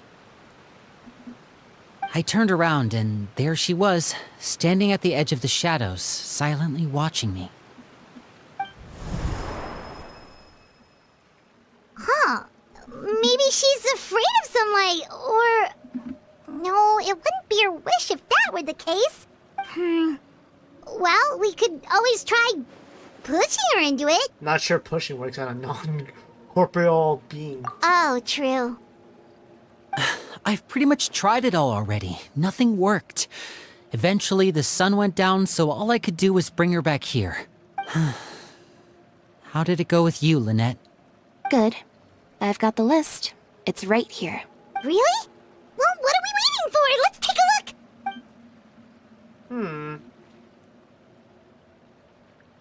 Oh, that's a lot of pages. Oh, it's gonna take forever to get through it all. We can each take a section. Here. La Pouillade, L'Endroit, Chambel, Horaire. Horaire, Landios, La Poindre, Jambel. Okay. Oh, yikes. That Aurora guy has a huge scar on his face. He's kinda giving Paimon the creeps. Ah, I've met him before. The scar is from an injury he received during a mission. I still remember him joking with me about it. He said any future lover would take one look at him and then lose all interest. Did he say anything else? Well, I asked if there was someone he was interested in. He said no, and that's where our conversation ended. It was only later that I learned he really did have someone he liked. He risked everything to escape so he could be with her, but it didn't work. One day, Father asked to see him, and, well, I never saw him again after that. Wait, so that means the knave, It may seem cruel, but it's just one of the rules of the house. Betrayal is not to be taken lightly. We know too many secrets to come and go as we please. So, if you do try to leave, you pay with your life. Her name's not here, huh? Well, that's not too surprising. It doesn't seem like this list is complete. It only contains records dating back around 5 years. Let's shift our attention then. Fremine, were you able to find anything out? Fremine. Sorry. I was thinking about something. I managed to talk to quite a few people, but I couldn't help but notice that the atmosphere in the house was a little... strange. Strange? Yeah, I mean, I know there have been arguments in the past, times when people haven't gotten along. Chaplot and Filiol are a good example of that. Oh, those are two of the people that we met while delivering supplies. Paimon can see how they might not get along. They had very different vibes, and their, interests seem to be pretty different as well. That's to be expected, actually. Father brought us all here, shared her knowledge with us, taught us how to fight. That's one thing we all share. But that's also where the similarities end. Not all of us feel the same desire to stay here. As members of the House of the Hearth, we're also considered part of the Fatui. And to a lot of people, that's an identity they never asked for. Certain members get older and realize they want something else for themselves. But considering the rules of the house, most people would never say that out loud. People like Chaplot and Foltz are loyal to Father and her vision. They're proud to be part of the Fatui. Filiol and Nantoy, on the other hand, well, they aren't quite as enthusiastic. These kinds of conflicts have always been there. It's not like Father is in the dark about any of this. Well, that's true. But it just feels like things have gotten worse lately. Filiol and the others, it seemed like they were meeting in secret to talk about something. I can't say for sure, but I think they've met Clairvy. You think she's been inciting them to act out? No, not exactly. But I wouldn't be surprised if she said something to them about the darkness in the house and how deep it runs. She's told me about it before. Experiments being run on children. People being used as pawns on the battlefield without so much as the strength to survive. And they just believed all that? Without any evidence? Clairvy's words probably gave them the excuse they were looking for. Whether they actually believe them to be true is secondary. This is all because of Project Stuja, isn't it? Whoa. Hold on a second. What's this Project Stuja all about, huh? This is the second time it's come up now. Sorry, but I'm not sure of the details either. I only know what Father has told us, which is that it's something the Rooster and Regrader have been working on together. Apparently, it has to do with the Fatui's strategic plan for the future. Because the House of the Hearth was so successful in obtaining the Gnosis, we now have the honor of playing a key role in Project Stuja. Wait, but isn't that a good thing? Key role is just another way of saying dangerous role. To us, the whole thing is an inconvenience.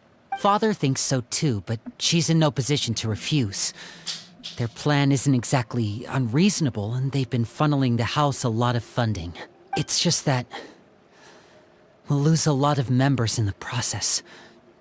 Participating in the plan, it's an honor in name only. What they're really trying to do is subdue us. The existence of an intelligence organization outside their control makes them feel uneasy. Looks like the Vtuber are plotting something big, but given how little Linny and the others seem to know about it, I probably won't be able to learn much. I should keep a sharp eye during any future dealings with the Vtuber to see what I can learn. Okay, super complicated top secret Vtuber business aside, what does all of this have to do with the conflicts you were talking about earlier? Paimon doesn't get the connection. External pressure has a way of exacerbating internal strife. You can't overlook the power of fear either. People are afraid of dying, and that fear is often the impetus for a lot of stupid decisions. I thought resolving the Clairvy situation would make everything go back to normal, but it looks like things are more complicated than I thought. If we leave Filiol and the others to their own devices, sooner or later, Father will be forced to take action. We can only focus on one situation at a time, brother. You're right. Even if we confront Filiol and the others, it won't do any good. It might even make matters worse. We should focus on Clairvy for now. Well, it's getting late. We should head back and get some rest. We'll try again first thing tomorrow. Lynette, you stick with me this time. Fremine, keep a close eye on Filiol and the others. Make sure they don't do anything they'll regret. Good work today, everyone. Have a good night, and I'll see you tomorrow. Okay. Rest.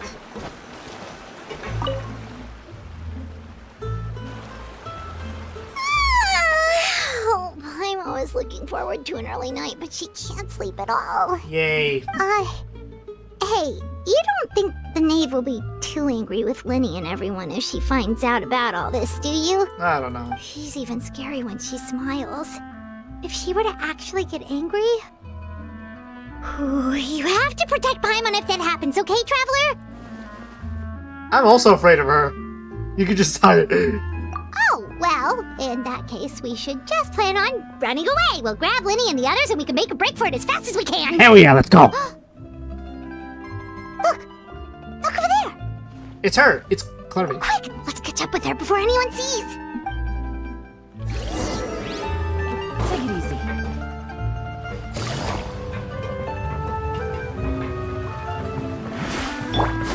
Got her! Over there.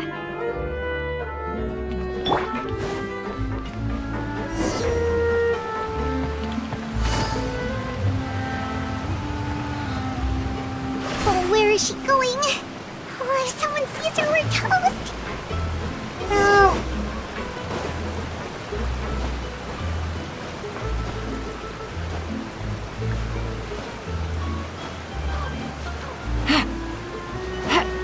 Oh, look! She stopped!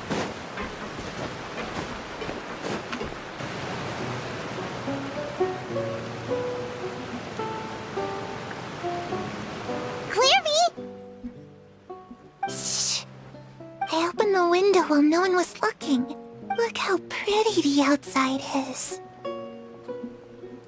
Window? If only I could have more than this. You probably think I'm being silly, huh? All this hopeless resisting? It's better to dream of what I could have than try to make it a reality, right? Please, help us get on the same page here, Clairvy. We need you to tell us what you know. Can you do that? Sure. Although, after you hear all this, I think you might regret that decision. Alright. Everyone in this family is nothing more than a tool. Something to be used and exploited. We're all expendable. Including me. As long as you're useful, you get to stick around. Lose your value, and you're handed over to the doctor, experimented on, and given a fate worse than death. I've seen it happen again and again, and I've had enough. You're saying the knave did all that? It's just, that doesn't seem like something she would do. She's scary and all, but it seems like even she has lines she wouldn't cross. I knew you wouldn't believe me. Everyone thinks she's a good person. They all think of her like a real mother. Mother? But she doesn't deserve that title. She's disgraced it and tarnished it. And if I had things my way, I'd never see her again. If only Perry were here, she'd understand. Perry? There's that name again. Also, Paimon's getting a strange feeling. Please click in your head. It almost feels like she's not really here with us. Paimon can't tell if she's actually talking to us or if she's mistaken us for someone else. She's a spirit. It could be anything. Well, in any case, it seems like she really needs someone to talk to. We should keep her company for a little longer. She looks so young. But it seems like she's been through a lot. It's getting windy. I should close the window. Ooh, look at the moon. Isn't it pretty? Hey, wanna hear a secret? I heard that if you look up at the night sky in Snezhnaya, you can see the aurora. It's supposed to be super pretty. Even prettier than the moon tonight. Yep, just like the trailer. Perry and I promised each other that once we're older, we're gonna go see it together. Except only one of But you I gets can't to see find her. it. I'm worried she's also been... No, that wouldn't happen to her. She's special. Mother likes her a lot. I should really go talk to Mother, but we just fought. She doesn't want to see me, and I'm too scared to face her. What should I do?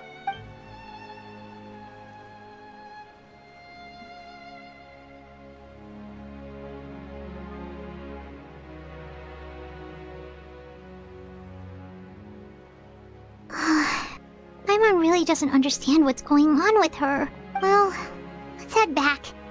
We've got an early morning tomorrow. Alright.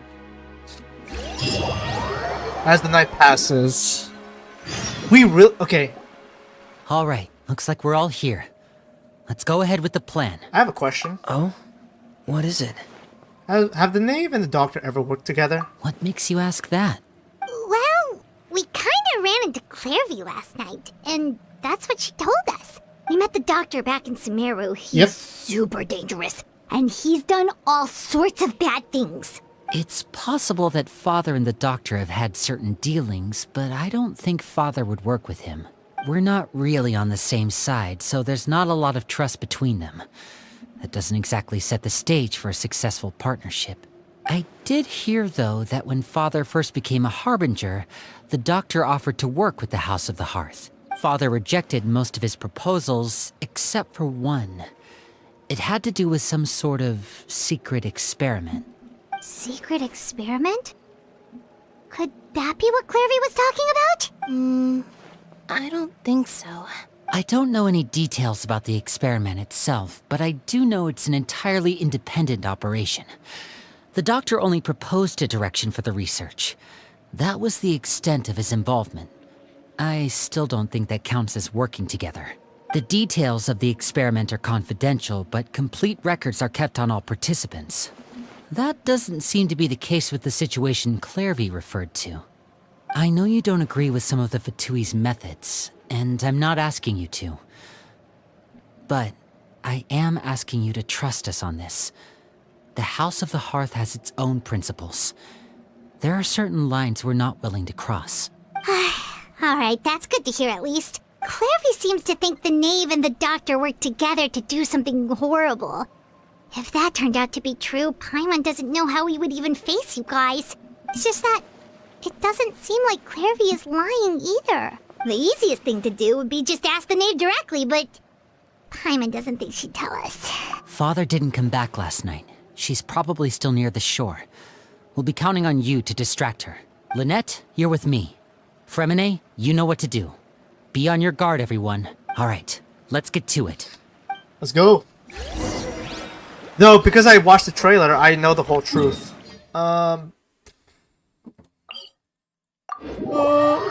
Funny. Alright. Yeah.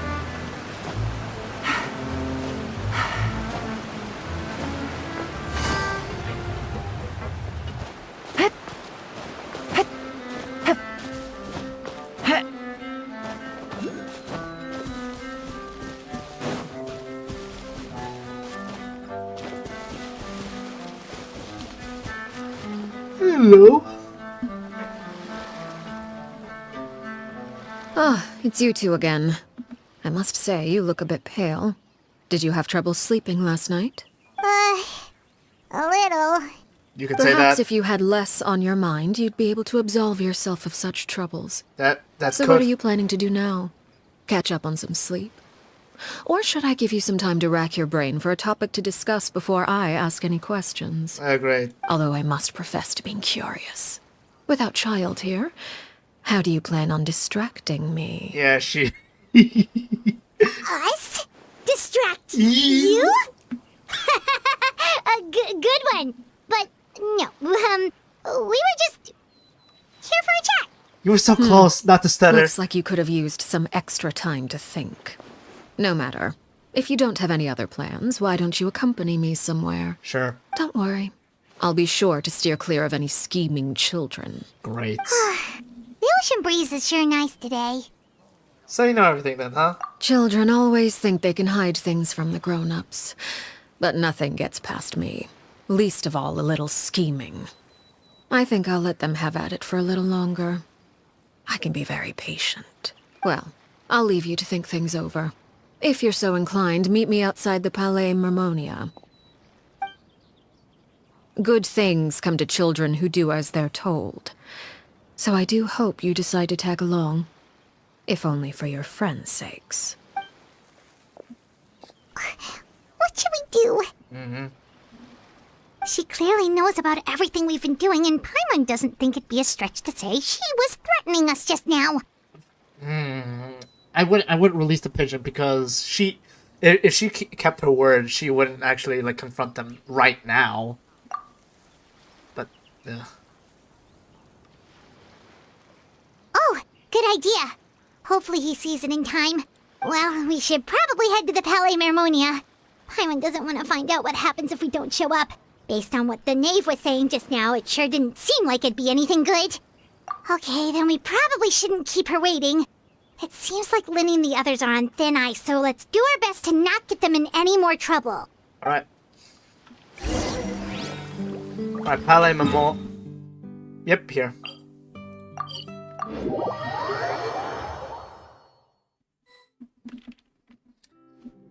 Seeing as we still have some time before my meeting, we might as well enjoy some pleasant conversation while we wait. I'm glad to see you get along with my children. Being surrounded by good companions is necessary for a child's development. You're not planning on doing anything to them, are you? I assume you're referring to Linny, Lynette, and Fremine. Although, there's that situation with Filial and Nentoy as well.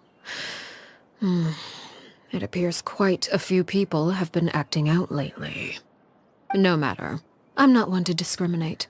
All those who betray the house meet the same fate. There are no exceptions. Does that mean you're going to kill them? Oh, are you here to beg for their lives? I'm sorry to disappoint, but the rules of the house change for no one. In my organization, everyone is responsible for their own actions. But don't you care about them at all? They really respect you. They even call you father. You must feel something for them. Any organization in which feelings come before principles is one destined for ruin. The House of the Hearth is hardly an exception. You could say our principles are more stringent than most. Perhaps I can offer you this consolation at least. As our guests, you two will not be held accountable along with them.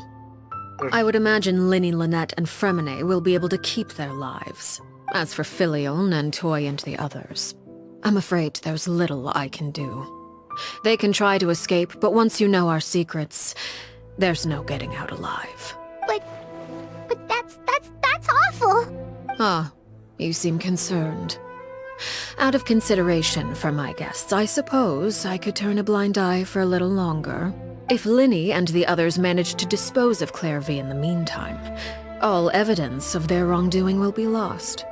In that case, I could hardly punish them for something I couldn't prove.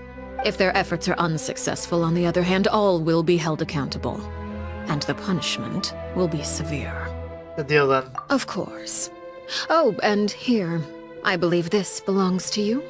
Do try and keep better track of it next time. It takes a considerable amount of time to train a bird like this.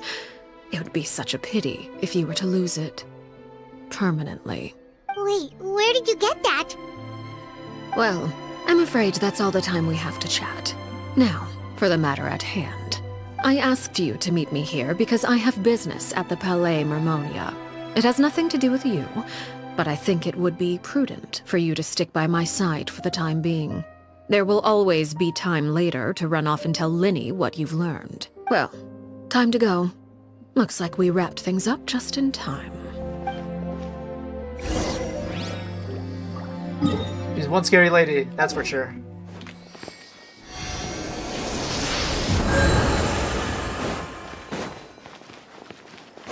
I'm guessing we're gonna meet up with Nebula.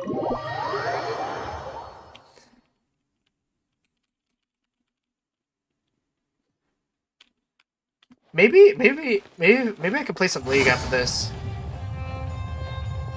Or, because I'm gonna grind later.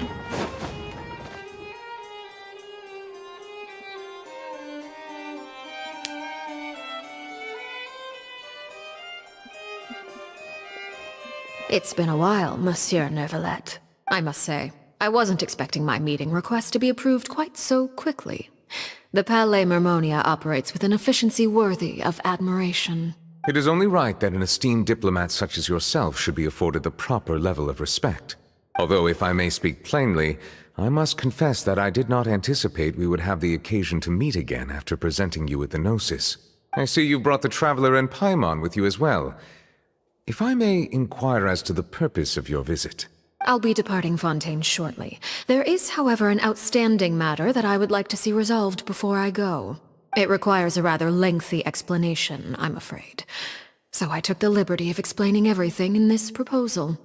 Please review it at your leisure, Monsieur Neuvillette.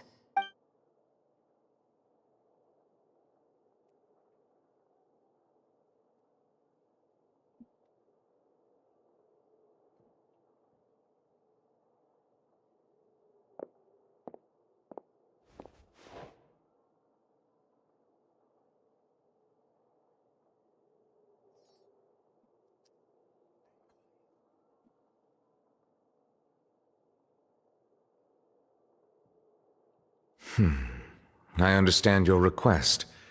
However, at the risk of causing offense, I must admit that I fail to see why you would wish for such a thing. I heard you have a certain fondness for water tasting, Monsieur Neuvillette, so allow me to use water as an analogy. A family is like a large body of water with countless rivers flowing in and out.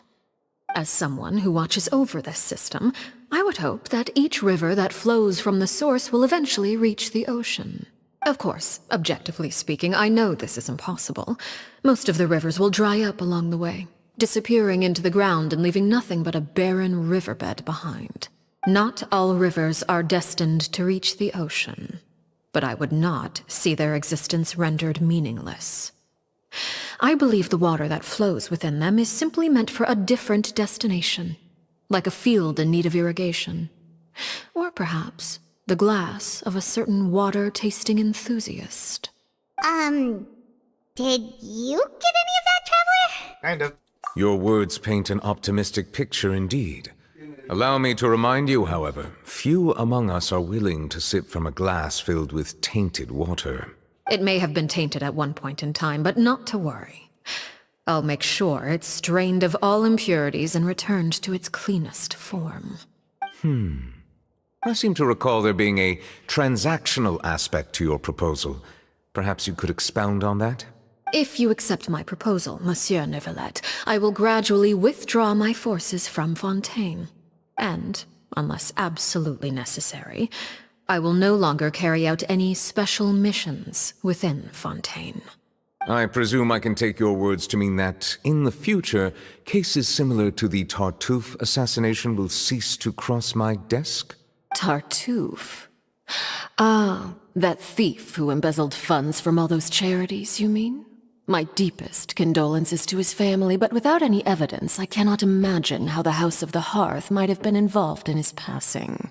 Of course, if you accept my proposal, Monsieur Neuvillette, I'm sure certain measures could be taken to reduce the frequency of such troubles. You choose your words carefully indeed. In that case, I am inclined to accept your proposal. My thanks for your generosity, Monsieur Neuvillette. Well, with that settled, we should be going now. I took the liberty of bringing along 2 bottles of spring water from Snezhnaya for you to enjoy. I do hope I get the chance to hear your impressions. Perhaps at our next meeting, yes? Indeed. I trust you would not overlook your commitment in the meantime. All right, Traveler Paimon. Time to go.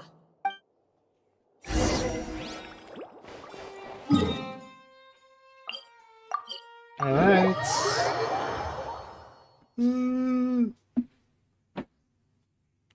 Things are getting interesting. So, what exactly were you talking about back there? Paimon only heard you mention some rivers, a large body of water, and then some kind of irrigation scheme. You really want to know? I would imagine there might be more pressing concerns at the moment. Lenny, Paimon really hopes everything's going okay.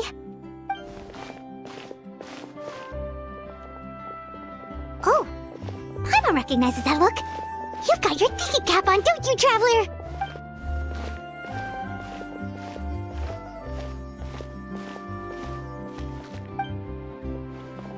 Oh, there's something else we need to figure out first.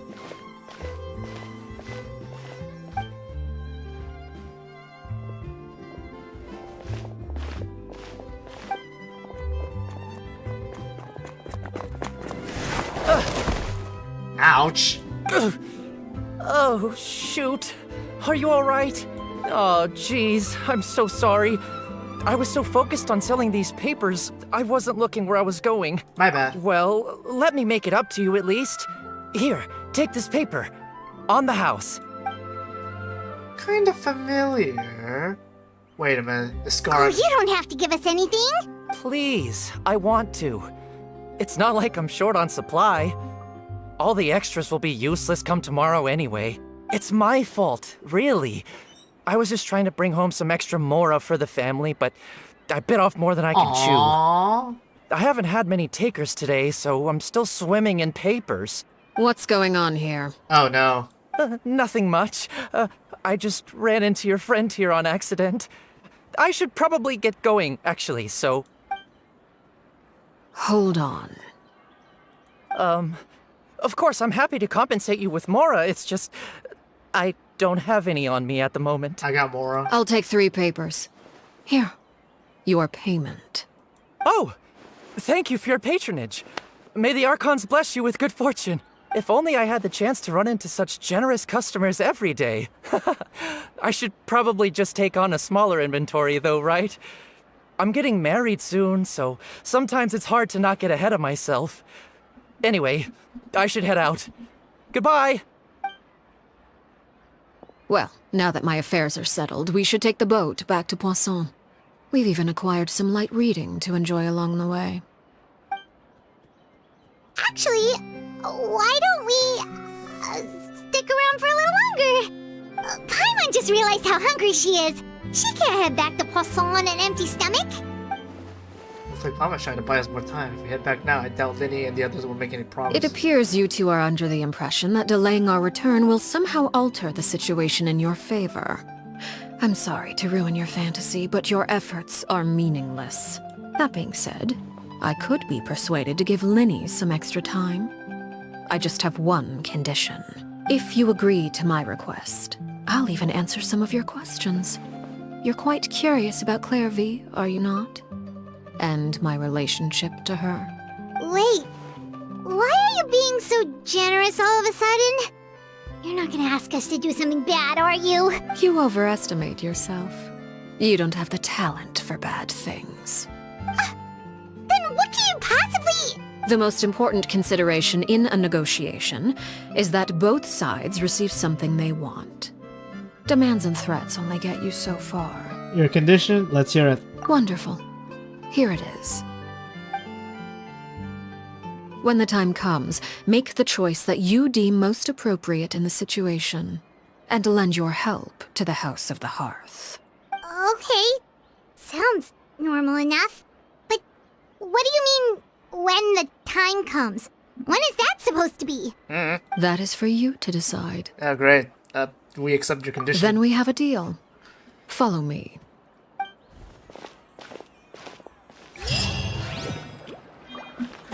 Alrighty then. Into the sunlight. Wait, where's the... Oh, here it is. Oh, shoot. It's gonna be long. Alright.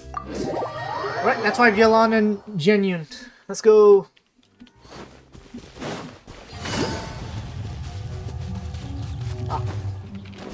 Yeah! Skyward! Scatter!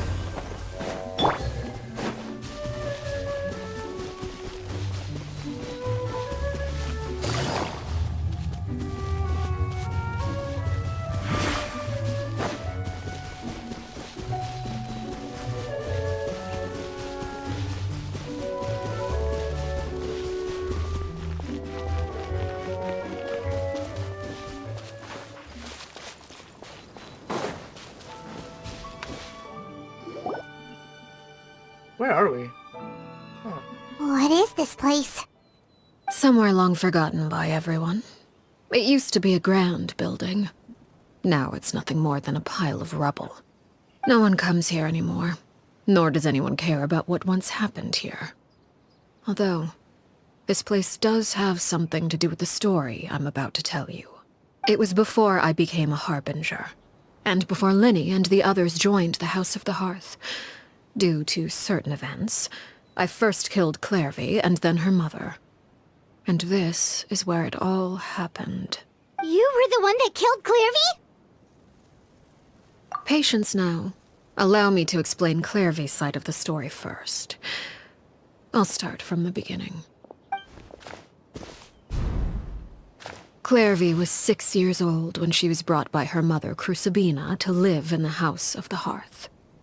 From the outside, it seemed like a fairy tale. A thriving family made up of kind adults and friendly children. Crucibina was the knave at that time, and the House of the Hearth was under her control. She was Clairvy's mother by blood, but she was also the mother to all the children in the house. Clairvy was happy here, for a time. But she quickly realized that being part of this family wasn't a fairy tale at all. It was a kind of purgatory. Purgatory? Exactly. The House of the Hearth takes in war orphans from all over Teyvat. But as for how to raise them, that depends entirely on the person in charge. Crucibina came up with a novel idea. She would teach the children to fight, force them to duel each other, and then crown as the king of the house the child who proved themselves most worthy of inheriting her title. It's difficult to estimate the number of children who died or were maimed in the process. There's little I can say about the ones who died. The ones that emerged with permanent injuries, on the other hand, well, they still served a purpose. They would be handed over to the doctor to be experimented on, or sent away on dangerous missions. Nothing more than tools to be used and then discarded. So those were the experiments Clairvy was talking about. But what actually happened to her? You said that Clairvy was Crucibina's daughter, so if Clairvy tried to convince her to stop what she was doing, Crucibina probably would have listened, right? No. Despite being Clairvy's mother, Crucibina cared little for her daughter. She forced Clairvy to join the House of the Hearth only as a means to demonstrate her own impartiality as a mother, to prove that she treated all her children equally. Clairvy did try to convince her mother to change her ways, but it was to no avail. After her efforts failed, the only other option was to rise up and try to fight back. Unfortunately, the other children had already been thoroughly indoctrinated into the illusion of happiness Crucibina had created. Of course, there was one exception. Someone Clairvy's age who knew the truth about the House of the Hearth. Her name was Peruere. Wait, the friend that Clairvy mentioned? Friend, huh? I suppose we can call her that for now. Clairvy was a cheerful and passionate person with a tenacious spirit. Peruere, on the other hand, was rather cold-blooded. Her cold-blooded nature allowed her to see through Crucibina's facade. Yet, it was also this cold-bloodedness that prevented her from acting against it. At least at first. While Clairvy longed for freedom, Perouer was convinced that, amid all the fighting and violence, she would make it until the end. Despite their differences, the two became fast friends, united by their knowledge of the truth. Clairvy told Perouer that she hoped to create a real family, where no one would be killed or sacrificed. There may have been a certain naivete to her ideas, but Clairvy proved her determination many times over. She tried countless times to run away, ask for help, or expose the truth. But her efforts only earned her beating after beating. The only thing that kept her going was her strength of will. Even with her body racked with pain, she would still stand on her tiptoes and open the window at night. She and Perouer would look out at the moon together, a fierce longing for freedom shining in her eyes. But one day, that light simply vanished. Oh no. What happened? Her hopelessness resulted from a culmination of things. 10 years had passed. 10 years worth of failure after failure. She and Perouer weren't children anymore, but finding any chance to escape still seemed as hopeless as ever. It was during this time that Perouer suggested a new plan. If escaping was out of the question, why not take down the very person sitting on top of this throne of lies? Mother herself. Clairvy rejected that proposal. She claimed that, as a famous harbinger, Crucibina possessed an unimaginable amount of power. Trying to kill her would have an incredibly low chance of success. Clairvy never gave another reason, but Perouer could see it written all over her face. Clairvy still thought of Crucibina as her mother. Killing her own flesh and blood was a line she couldn't bring herself to cross. If she couldn't escape and fight back, then only one option remained. Precisely. Death was the only way that she felt she could be free. It happened during a duel. When she arrived at the dueling ring that day, her partner turned out to be none other than Perouer, the very person that had stood by her side all those years. It was a fierce battle. But ultimately, Clairvy decided to let Perouer end her life. From that moment on, Perouer's journey was one written in flames. When the rain finally came and washed it all away, there she stood, the sole victor in Mother's endless game of slaughter. A trail of corpses strewn across her path to success. It was the very result she had predicted 10 years prior. Even then, she believed she would make it until the end. She wasn't surprised by the fact that she emerged as Mother's undisputed heir. Rather, her success left her with an inexplicable sense of restlessness. She was unsettled. And there was only one thing that could quell that sensation. Perhaps you two would like to take a guess as to what it was? Killing the person at the very top. Crucibina, you mean? But... Correct. This is the place where Perouer killed her best friend. A mere year later, this is also the place where she fought tooth and nail to kill the mother they shared. The moment she acted, any conception of what was right or wrong ceased to matter. It's one of the principles of the house. Only those who survive get to write the rules. Perouer won the battle, and became a harbinger herself. After which Her Majesty, the Tsaritsa, bestowed upon her a new name. Arlecchino. So the Perry Clairvy was talking about... It was you all along. You're Perouer. Arlecchino is just a name you got later. I left that name behind long ago. I must say, hearing it now does bring back memories. After I defeated Crucibina, the moniker of Mother died with her. I chose to forego the title she called herself, and even chose to give up my own name. I rebuilt the House of the Hearth under a new identity. Not only as Arlecchino, but as father. And that is where the story ends. Any more questions? Whoever we met, though, who is she exactly? Yeah. Based on what you just told us, Clairvy wasn't a little kid when she was killed. So the Clairvy we met... Was she really a spirit at all? I suppose you could call her an illusion born of flame. Her existence is like ashes to a fire. Something left over in the wake of blaze and ruin.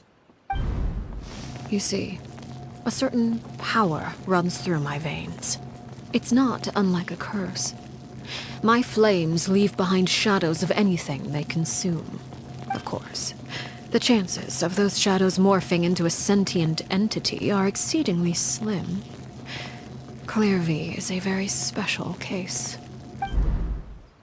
Clairvy died when she was 16 years old, but what emerged from the flames was her 6-year-old self. Her appearance wasn't the only thing affected. Most of her memories were lost to the blaze as well. Memory is a mysterious thing indeed. Losing a portion of your memories will alter your sense of self.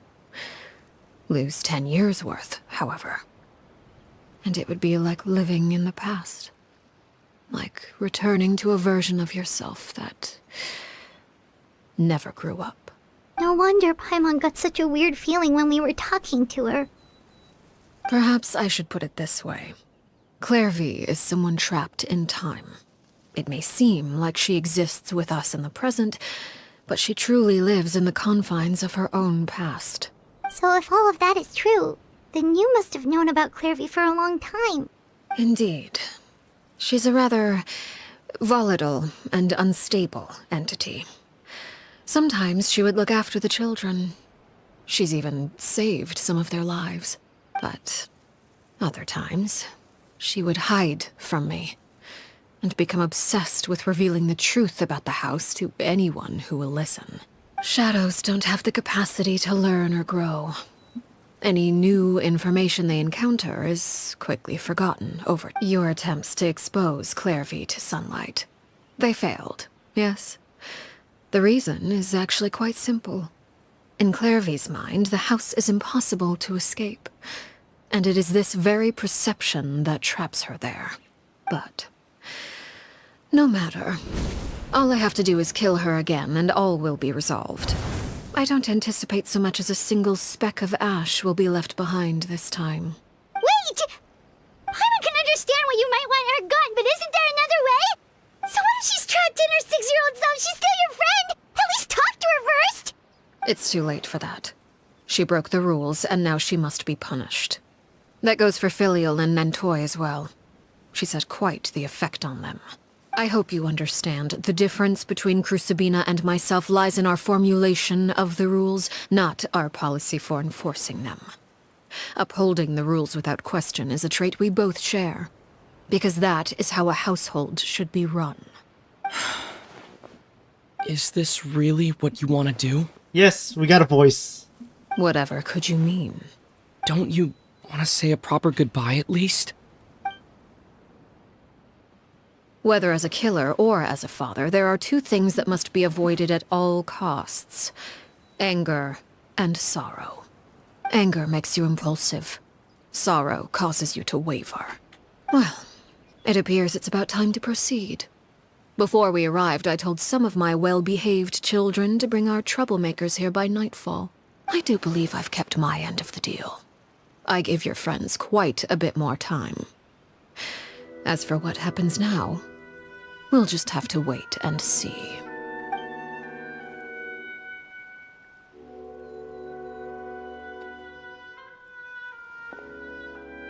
Here they are, Father. You gonna execute him? Seeing something like that would actually be a first for me. Lenny! I'm sorry. I heard about how you helped buy us more time, but I still failed. I couldn't find a way to fulfill her wish. Huh? Are you... Perry? Indeed, it's been a while, Clairvy. Perry! Shh, stay right there.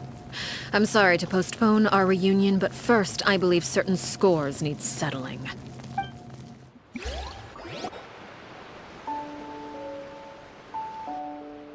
Father, let me explain. Out of my way. Father! You chose to conceal a threat to the house. And for that, you must be punished. Overall, however, I suppose your wrongdoing is hardly the most egregious of the bunch, so I'll deal with your punishments later. As for right now, the more pressing concerns are the traitors among us. By traitors? Do you mean us? Father, let me explain. We didn't mean to... Fultz, why don't you share what you heard? Yes, Father. Secret Midnight Meeting number 3. Participants, Filial, Nantoi, Sato, Toddy. Nantoi clearly said, if only Father wasn't the one who took us in. Sato added, I'm sick of this life. I just want to live as a normal person. Filial was the worst of them all. She called us crazies and said a bunch of mean things about Father. I did not! You're lying! Fultz is trying to frame us. It's not like I'm the only one who heard those things. After that, you and Toddy and a bunch of other people started talking about Clairvy.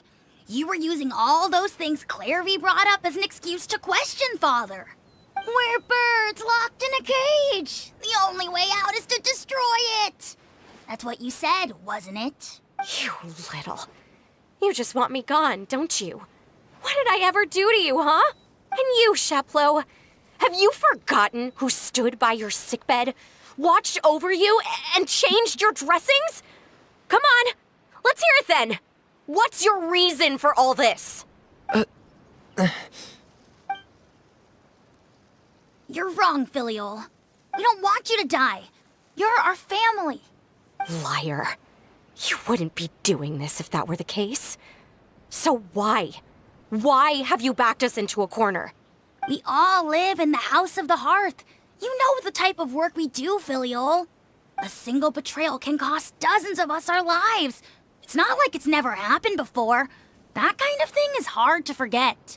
That's why the House of the Hearth cannot tolerate any form of betrayal. Ever since we came to Poisson, you've had 7 secret meetings.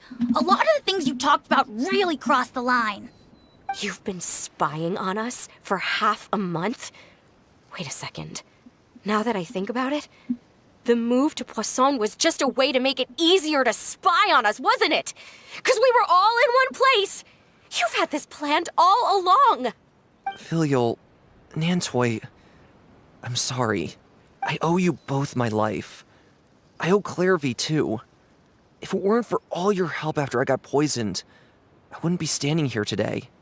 If this were any other situation, I would do anything to repay that kindness, even if it cost me my life. But rules are rules. I'm sorry. My hands are tied. Why? Why?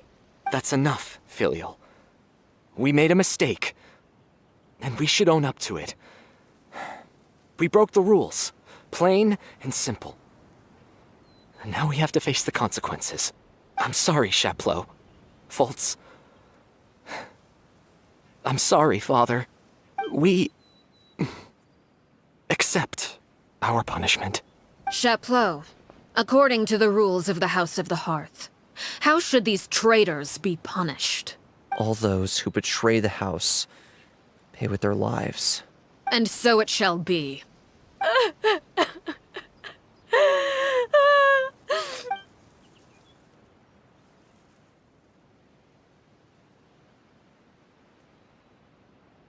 Father, please wait! Something you want to say, Linny? Please reconsider, Father. What Filial and the others did, does it really count as betrayal? We all come from broken families. From the very first day we joined the House of the Hearth, we wanted nothing more than to make it a real home. But the truth is, none of us know what a real home should look like. I'm not saying I have all the answers. All I know is this. Killing Filial and the others may uphold the rules, but doing so will only bring us further away from being a real family than we've ever been. So please, Father, please reconsider. I agree with Linny. Father, please. Linny, you... I also agree with Linny.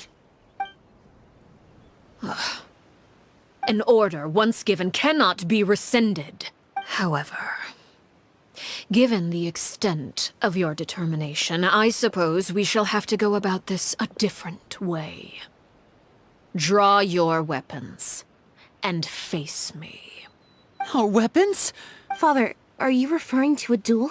Precisely. The rules of the house will not be altered. Traitors must be punished. However, resolving disputes with a duel is also one of our rules, one that also applies to me. Demonstrate a sufficient showing of strength, and I shall offer a concession. Wait. Beat Father in a duel? Impossible. Father is way too strong, even for Lenny.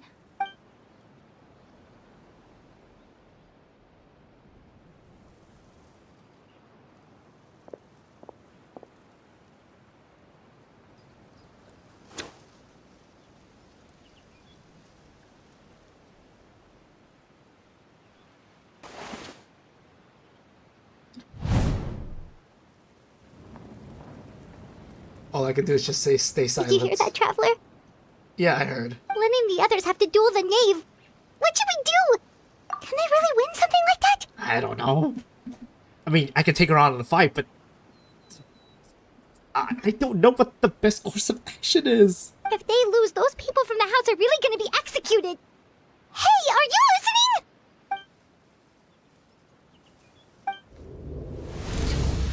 Don't you want to say a proper goodbye at least? Anger makes you impulsive. Sorrow causes you to waver. So we're gonna have to draw it out from them. Yep. Oh. We'll have to draw it out Looking from at that them. expression on her face, she seems really serious about this. Guess that means there's no chance she's throwing the duel on purpose, huh? It's on purpose, although. When guests are around, families are often on their best behavior. And any disputes are less likely to escalate. When the time comes, make the choice that you deem most appropriate in the situation, and lend your help to the House of the Hearth. What's wrong? Traveler? Hey, where are you going? Traveler? Yeah, there you go. Let's go. I'd like to see for myself what the fourth of the Vtuber Harbingers can do. You're asking to join the duel against the knave? If that's okay. I'll allow it. We do have a ready-made dueling ring at our disposal, after all. All I would advise is this. Keep a firm grasp on your weapon, and give it your all. Any less, and you may just lose your life.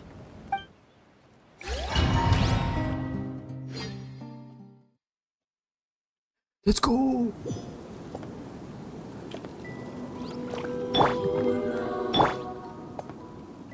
Ooh. Let my name echo in song! Closer now. Skyward! Seize the skies! Now's our chance! With these rising flames! Torn to oblivion!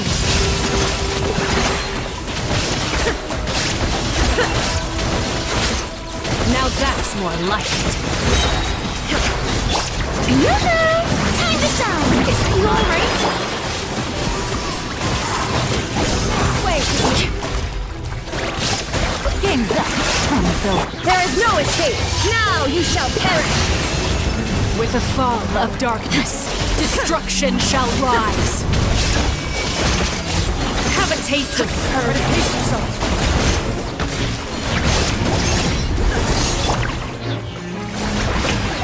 Let the world collide! Got her! Seize the skies! Spare your energy. Running is of little use. Here comes the catch! Now's our chance!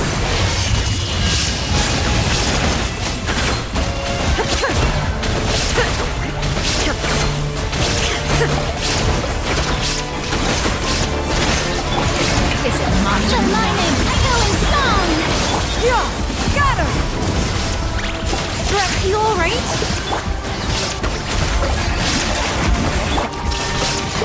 Now you shall Not bad. perish!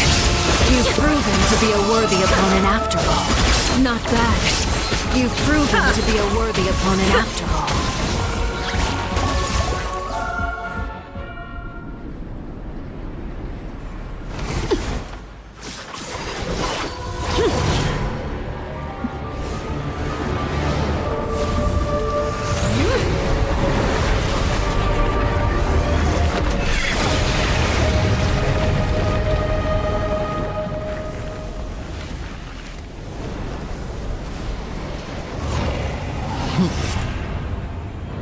Holy.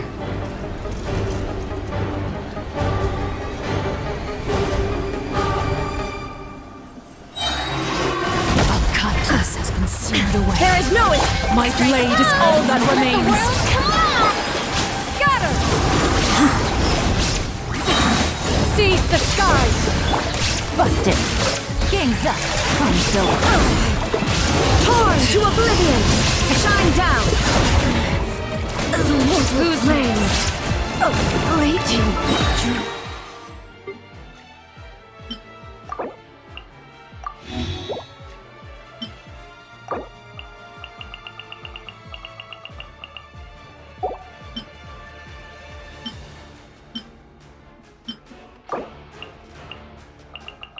Sorry about that. I gotta.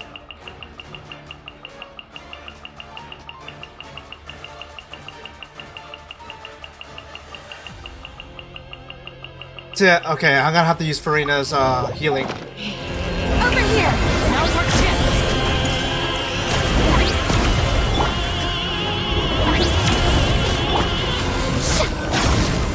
Time to shine! Yeah! Scatter! Skyward! The sun and moon have set. Only ruin. Watch out for Father's movements! Scout! Illusion shattered! Yeah! Scatter! Skyward!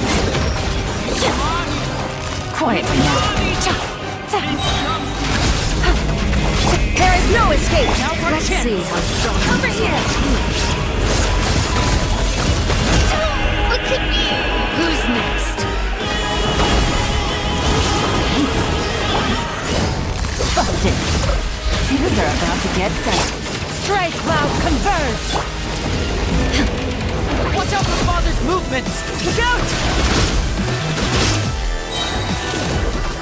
Now you shall perish!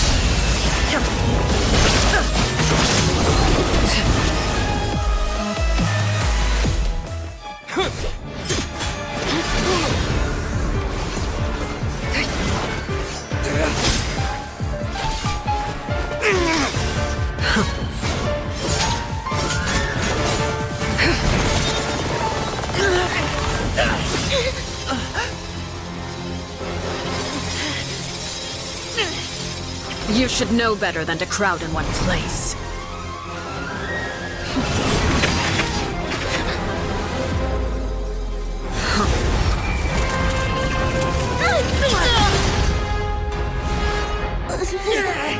Oh, I know. No! I'm sorry, Father!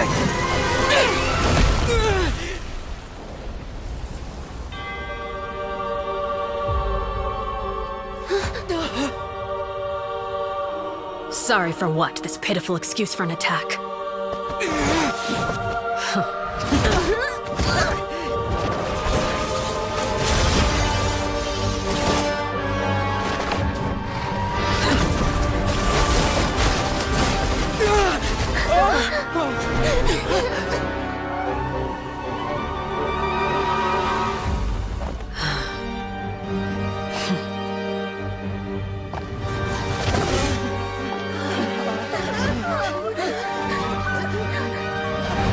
Father, no!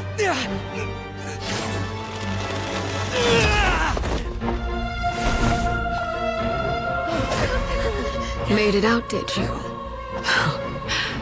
You're stronger than I expected.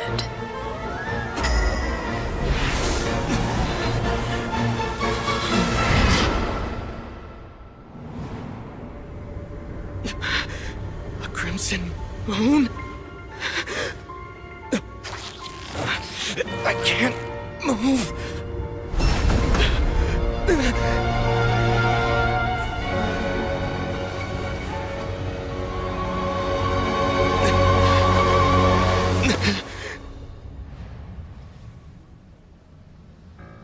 Still, not strong enough to beat me.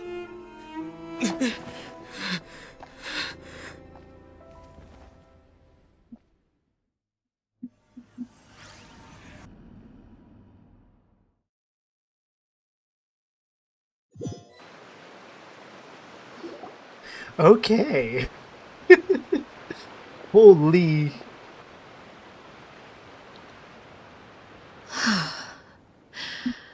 I believe we can end things here. It's not often that we get to enjoy the company of guests, after all. We wouldn't want things to get too out of hand. Brother, are you alright? Lenny! Given that I am the victor of this duel, as agreed, the punishment stands. No! I never thought things would end like this. However, everyone involved in the duel demonstrated a remarkable level of strength and determination. In light of this, I'm prepared to change the method of execution. Elwar, the bottled flames I gave you for safekeeping. Do you still have them? Yes? I wasn't sure what they were for, but I've kept them super safe. I didn't lose a single one. Wonderful. Then, in just a moment, I'll have you administer them. Bottled flames? Indeed. They're the product of a secret experiment. Under certain special circumstances, flames can be extracted from my person and preserved. Once ingested, searing pain will spread across every inch of your body. No harm will come to you physically, but your memories will be burned away. If you can withstand the pain. When you awake, you'll have forgotten everything you know about the House of the Hearth, and will be expelled from the organization. In other words, administering this concoction will kill the version of you that grew up in the house, and give you a new identity. Must have been the same. Memory is a mysterious thing indeed. Losing a portion of your memories will alter your sense of self.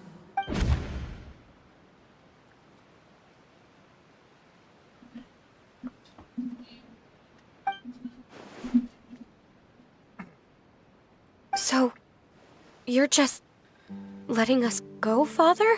You misunderstand. Memories are extremely important. Once consumed by flame, the version of you standing before me will die, and our secrets will die with you. So no, I don't intend to just let you go, because the person who survives will be nothing but a stranger. Even so,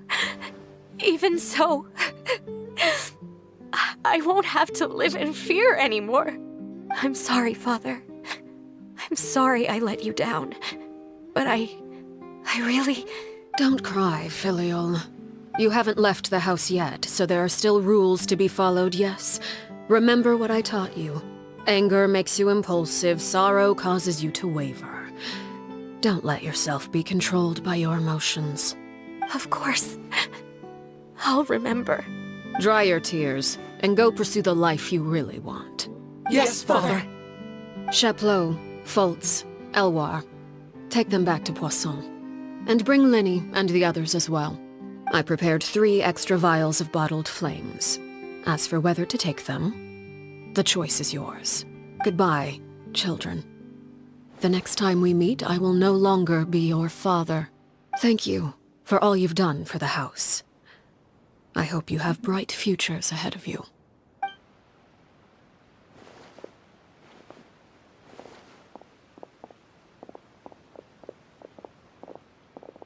Father!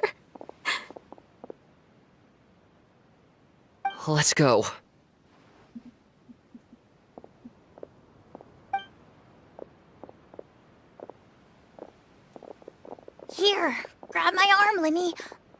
you walk back.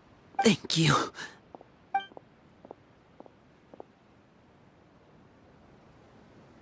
Clairvy.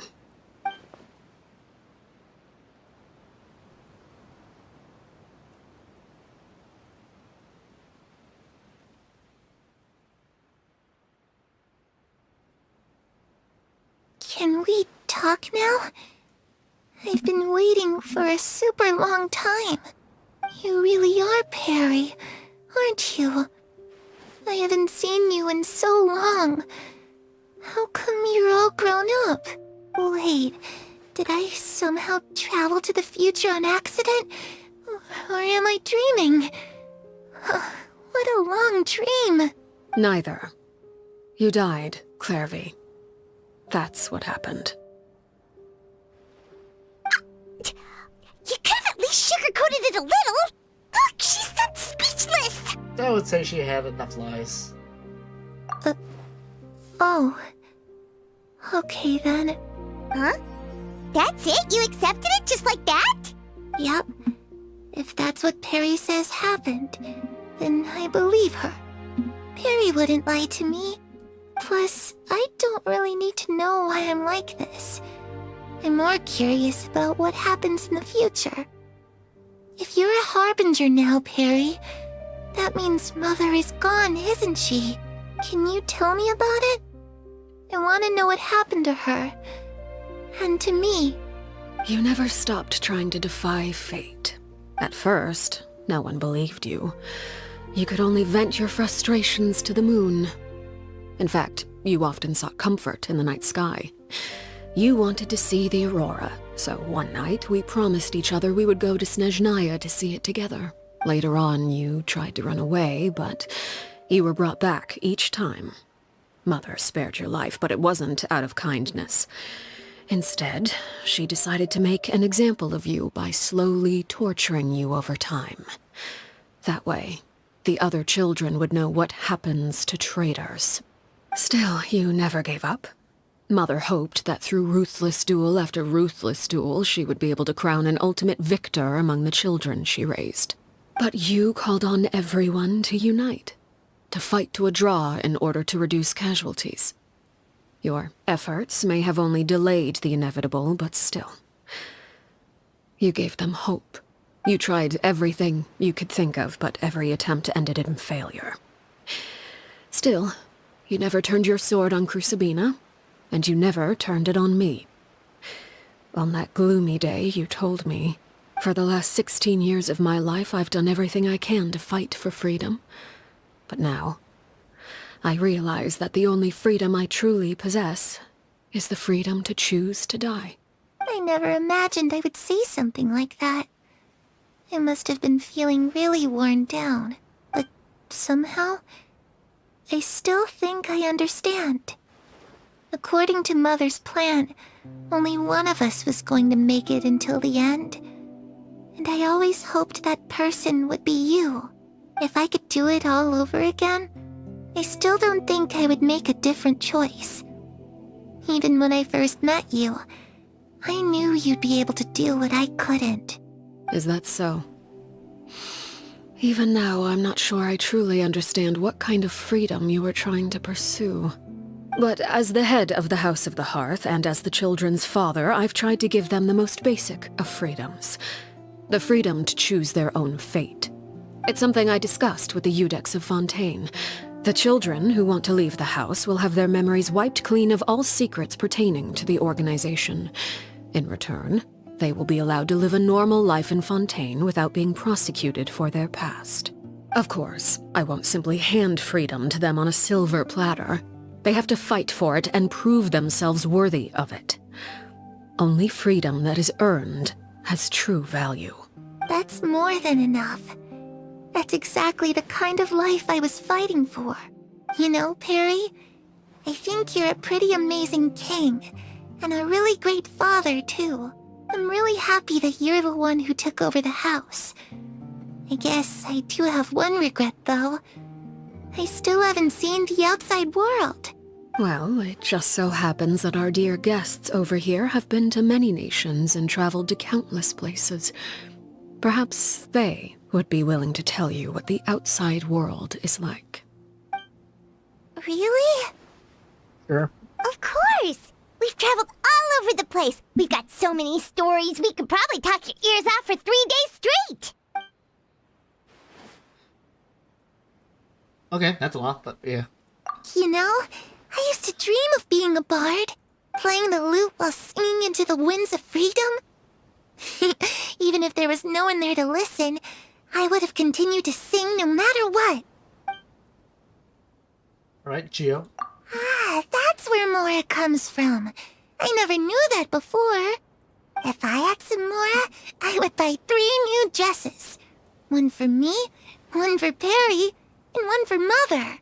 It's just too bad Perry doesn't like wearing dresses.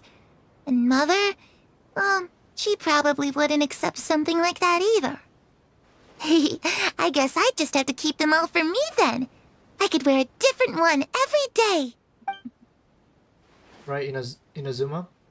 Those yokai you mentioned, what do they look like? I once saw a drawing of this one guy with horns on his head and a super scary face. Ito? Are there any yokai like that? Oh, sounds like you're talking about an Oni. Oni, yep. Oni. Yep, we've met one, and let Paimon tell you, they're not nearly as scary as they look. Alright, Dendro. I was always too afraid to skip Mother's fighting lessons.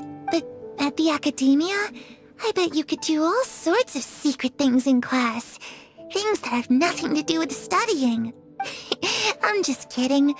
Being able to study whatever you want without having to fear for your life actually sounds pretty great. We didn't even get to that Hydro one, what? The situation was super dangerous. Lenny and Lynette were accused of committing a crime, and they were going to have to stand trial at the Opera Epicles. Oh no, that must have been hard for all of you. What happened next? Don't worry, we were able to turn the situation around super quickly. Of freaking course. Of freaking Paimon, course. of course. How'd you do that? Come on, tell me. Okay, so it was like this. After the failed magic show, we rushed to the scene and...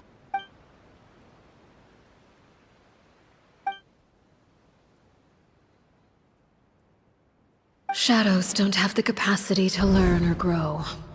Any new information they encounter is quickly forgotten over time.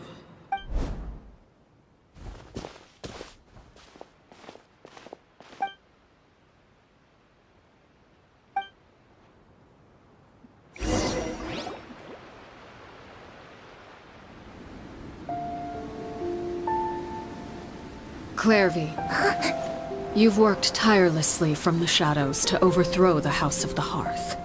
Now, by my authority as the Knave, I shall announce how this matter ends. You are hereby expelled from the House of the Hearth. You are no longer tied to this place, nor are you bound by its rules. You're saying that I can finally leave? I get to experience the outside world as well?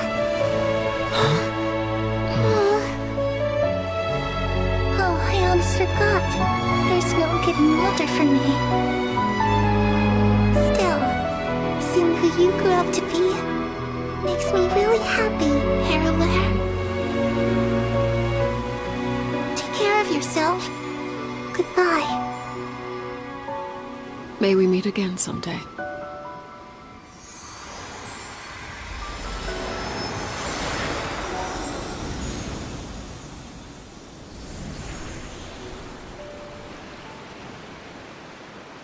Clairvy. She left so soon. Paimon didn't even get to finish her story. I also have certain sentiments left unsaid.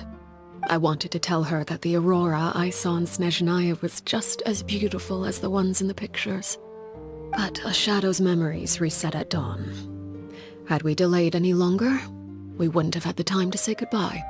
Whatever regrets may linger, let them be lost to the coming of a new day. Father? It's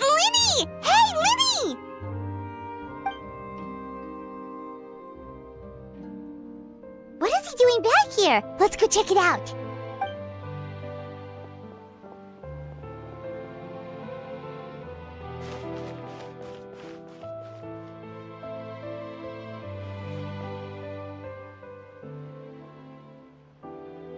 Father, the bottled flames have been administered. Filial and the others have left the house. And you? What have you decided? Thank you for giving us that choice, Father. But we never wanted to leave the house. It's the only home we've ever known. Lynette and Fremine feel the same way. They're recuperating back at the Hotel Bouffe d'été. But I decided to come back and tell you where we stood. I'm sure you're well aware of the expectations I have for you. I want you to follow in my footsteps and become the next king of the house. Yet you seem to have different ideas, I must admit. I'm rather surprised by your decision to stay. There's nothing wrong with choosing to live a quiet life. Leading this organization is a heavy responsibility, one not so easily carried by someone forced onto the throne. I just never understood what you saw in me. What made you believe I was deserving of that throne? You're brave, talented, and, most importantly, you cherish your family. You would do anything to protect them, even if it costs you your life.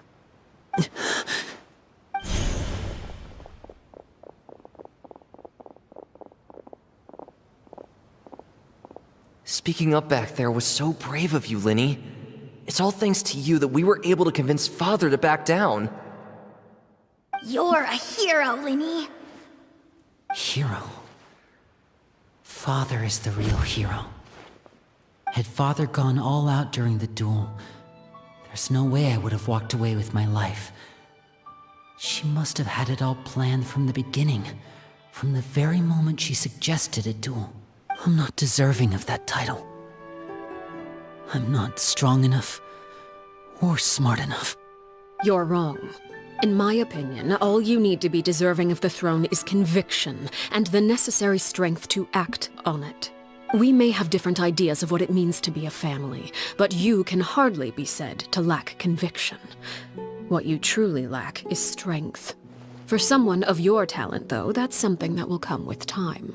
Even without that strength, you still chose to face me in a duel, even though the odds were stacked against you.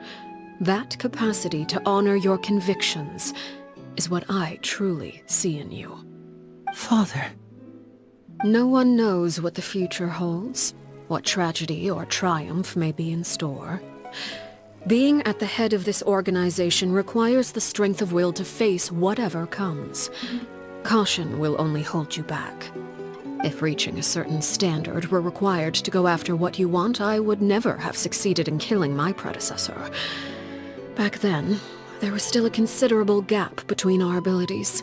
Strength may decide the ultimate victor, but those who let a lack of strength dictate their decisions or undermine their convictions will never be worthy of the throne. I understand, Father. Thank you. Children must grow up to surpass their parents. Only then can a family continue to flourish. The road ahead is not an easy one, so I'll ask you one last time. Are you certain you want to stay? You've done so much for me, Father, and that kindness must be repaid. Plus, with Project Stuja at hand, there are many dangers ahead, and I, for one, don't intend to back down. Protecting my family at all costs. That's my conviction. Then you're welcome to stay.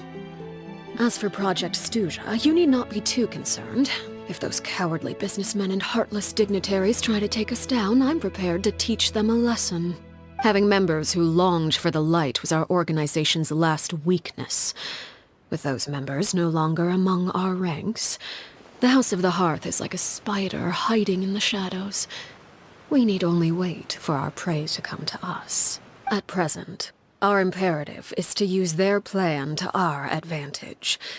In doing so, A crimson moon shall rise amid the frigid blizzards of winter.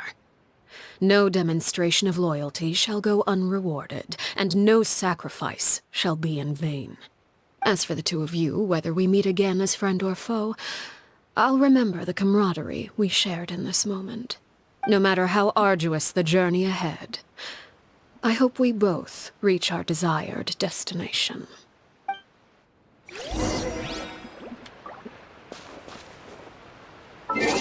Oh yeah, Farina's dead.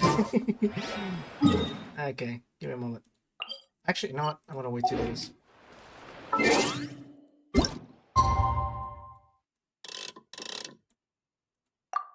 I might have to end it here, but I might have to continue, because I gotta study, and then I gotta, because it's very late night for me, so I'm gonna have to study, plus grind these out, so, yeah.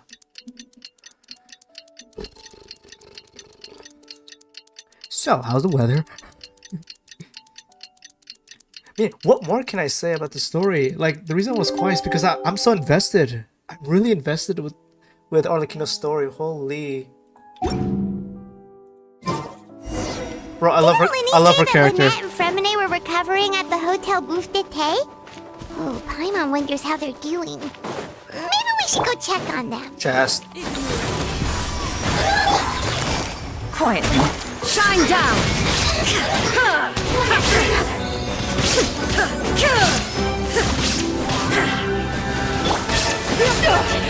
Rivet! Scatter! Seize the skies!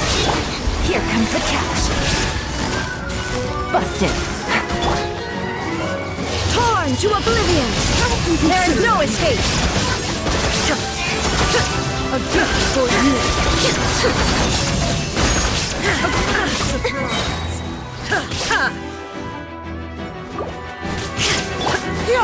Skyward! Strike clouds converge!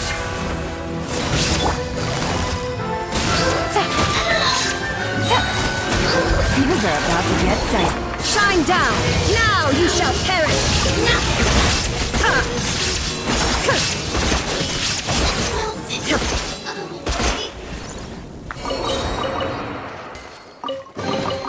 Take them.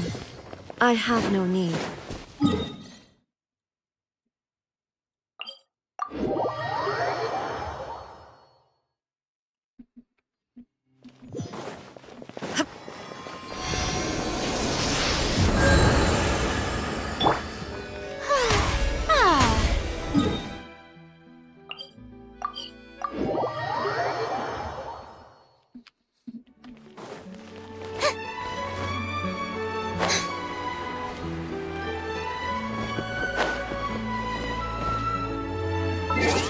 Now the oh, I don't know what that is. Oh yeah. No need to fret. I shall.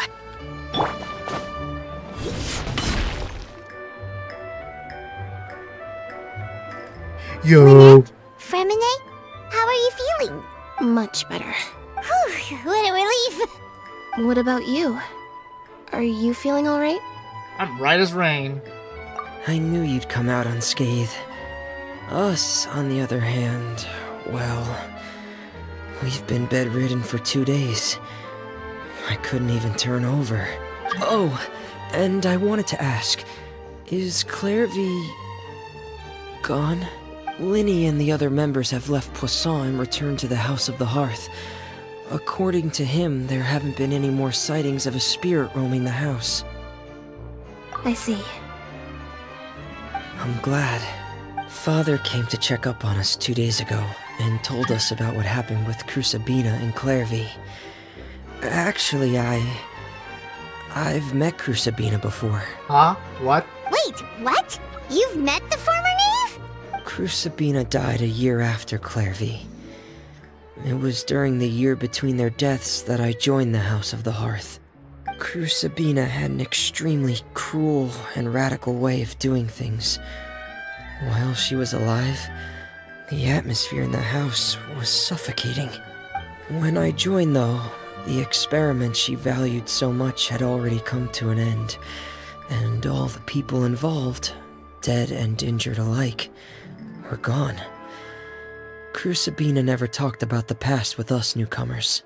A couple of months after I joined, Father killed Crucibina and burned all her files. With that, the names of all the people subjected to her experiments, Clairvy included, were lost to the flames, along with the painful memories they represented. Father took in Lenny and me a couple months after that, but she never mentioned anything about Crucibina or Clairvy. It really seems like something she was planning to keep to herself. The last time you talked to her, did she mention why she kept it a secret for so long? She said she didn't want us to be affected by the darkness of the past. She was worried we'd develop a false sense of gratitude towards her if we knew about it. The foundation of a family should be free of any corrupting influence. Whatever happened in the past, it has nothing to do with who we are now. And that's what Father told us in the end. But I still thanked her for everything. It was only after hearing about what Crucibina did that I finally realized how insignificant our lives could have been. The members of the house meant nothing to her. To say that she valued them in any way, even just as a tool, would probably be giving her too much credit. If Father hadn't taken over the House of the Hearth, I probably would have already... Father rarely brings up the fact that she saved us. She doesn't believe that being indebted to her should be what ties us together. But even if we didn't owe her anything, we would still choose to stay. Because this is our home. We may have arguments or times when we feel wronged. Some people may even choose to leave. But as long as Father is here, we will always have a home. Whether the path before us is bathed in sunlight or shrouded in shadow, we'll follow Father wherever she chooses to go. So I wanted to say thank you for helping us make it through this crisis. Without your help, we could have lost a lot more along the way. Oh, we didn't do anything, really. Just invite us as guests, we'll call it even. Of course. You're welcome anytime. Are Filial and Nantoy okay? I actually saw them at a cafe this morning. They didn't recognize me. From what I could tell, they were drinking coffee and talking about one of the operas that started running recently. They seemed happy. If I had to take a guess, I would say they finally found the kind of life they always wished for. That's the end, guys. Ah!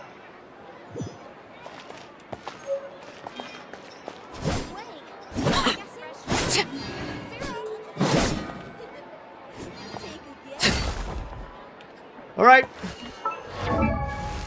Well, that's it for this stream. I don't know when I'm gonna upload anything at all, considering the amount of strain I have in real life. But yeah.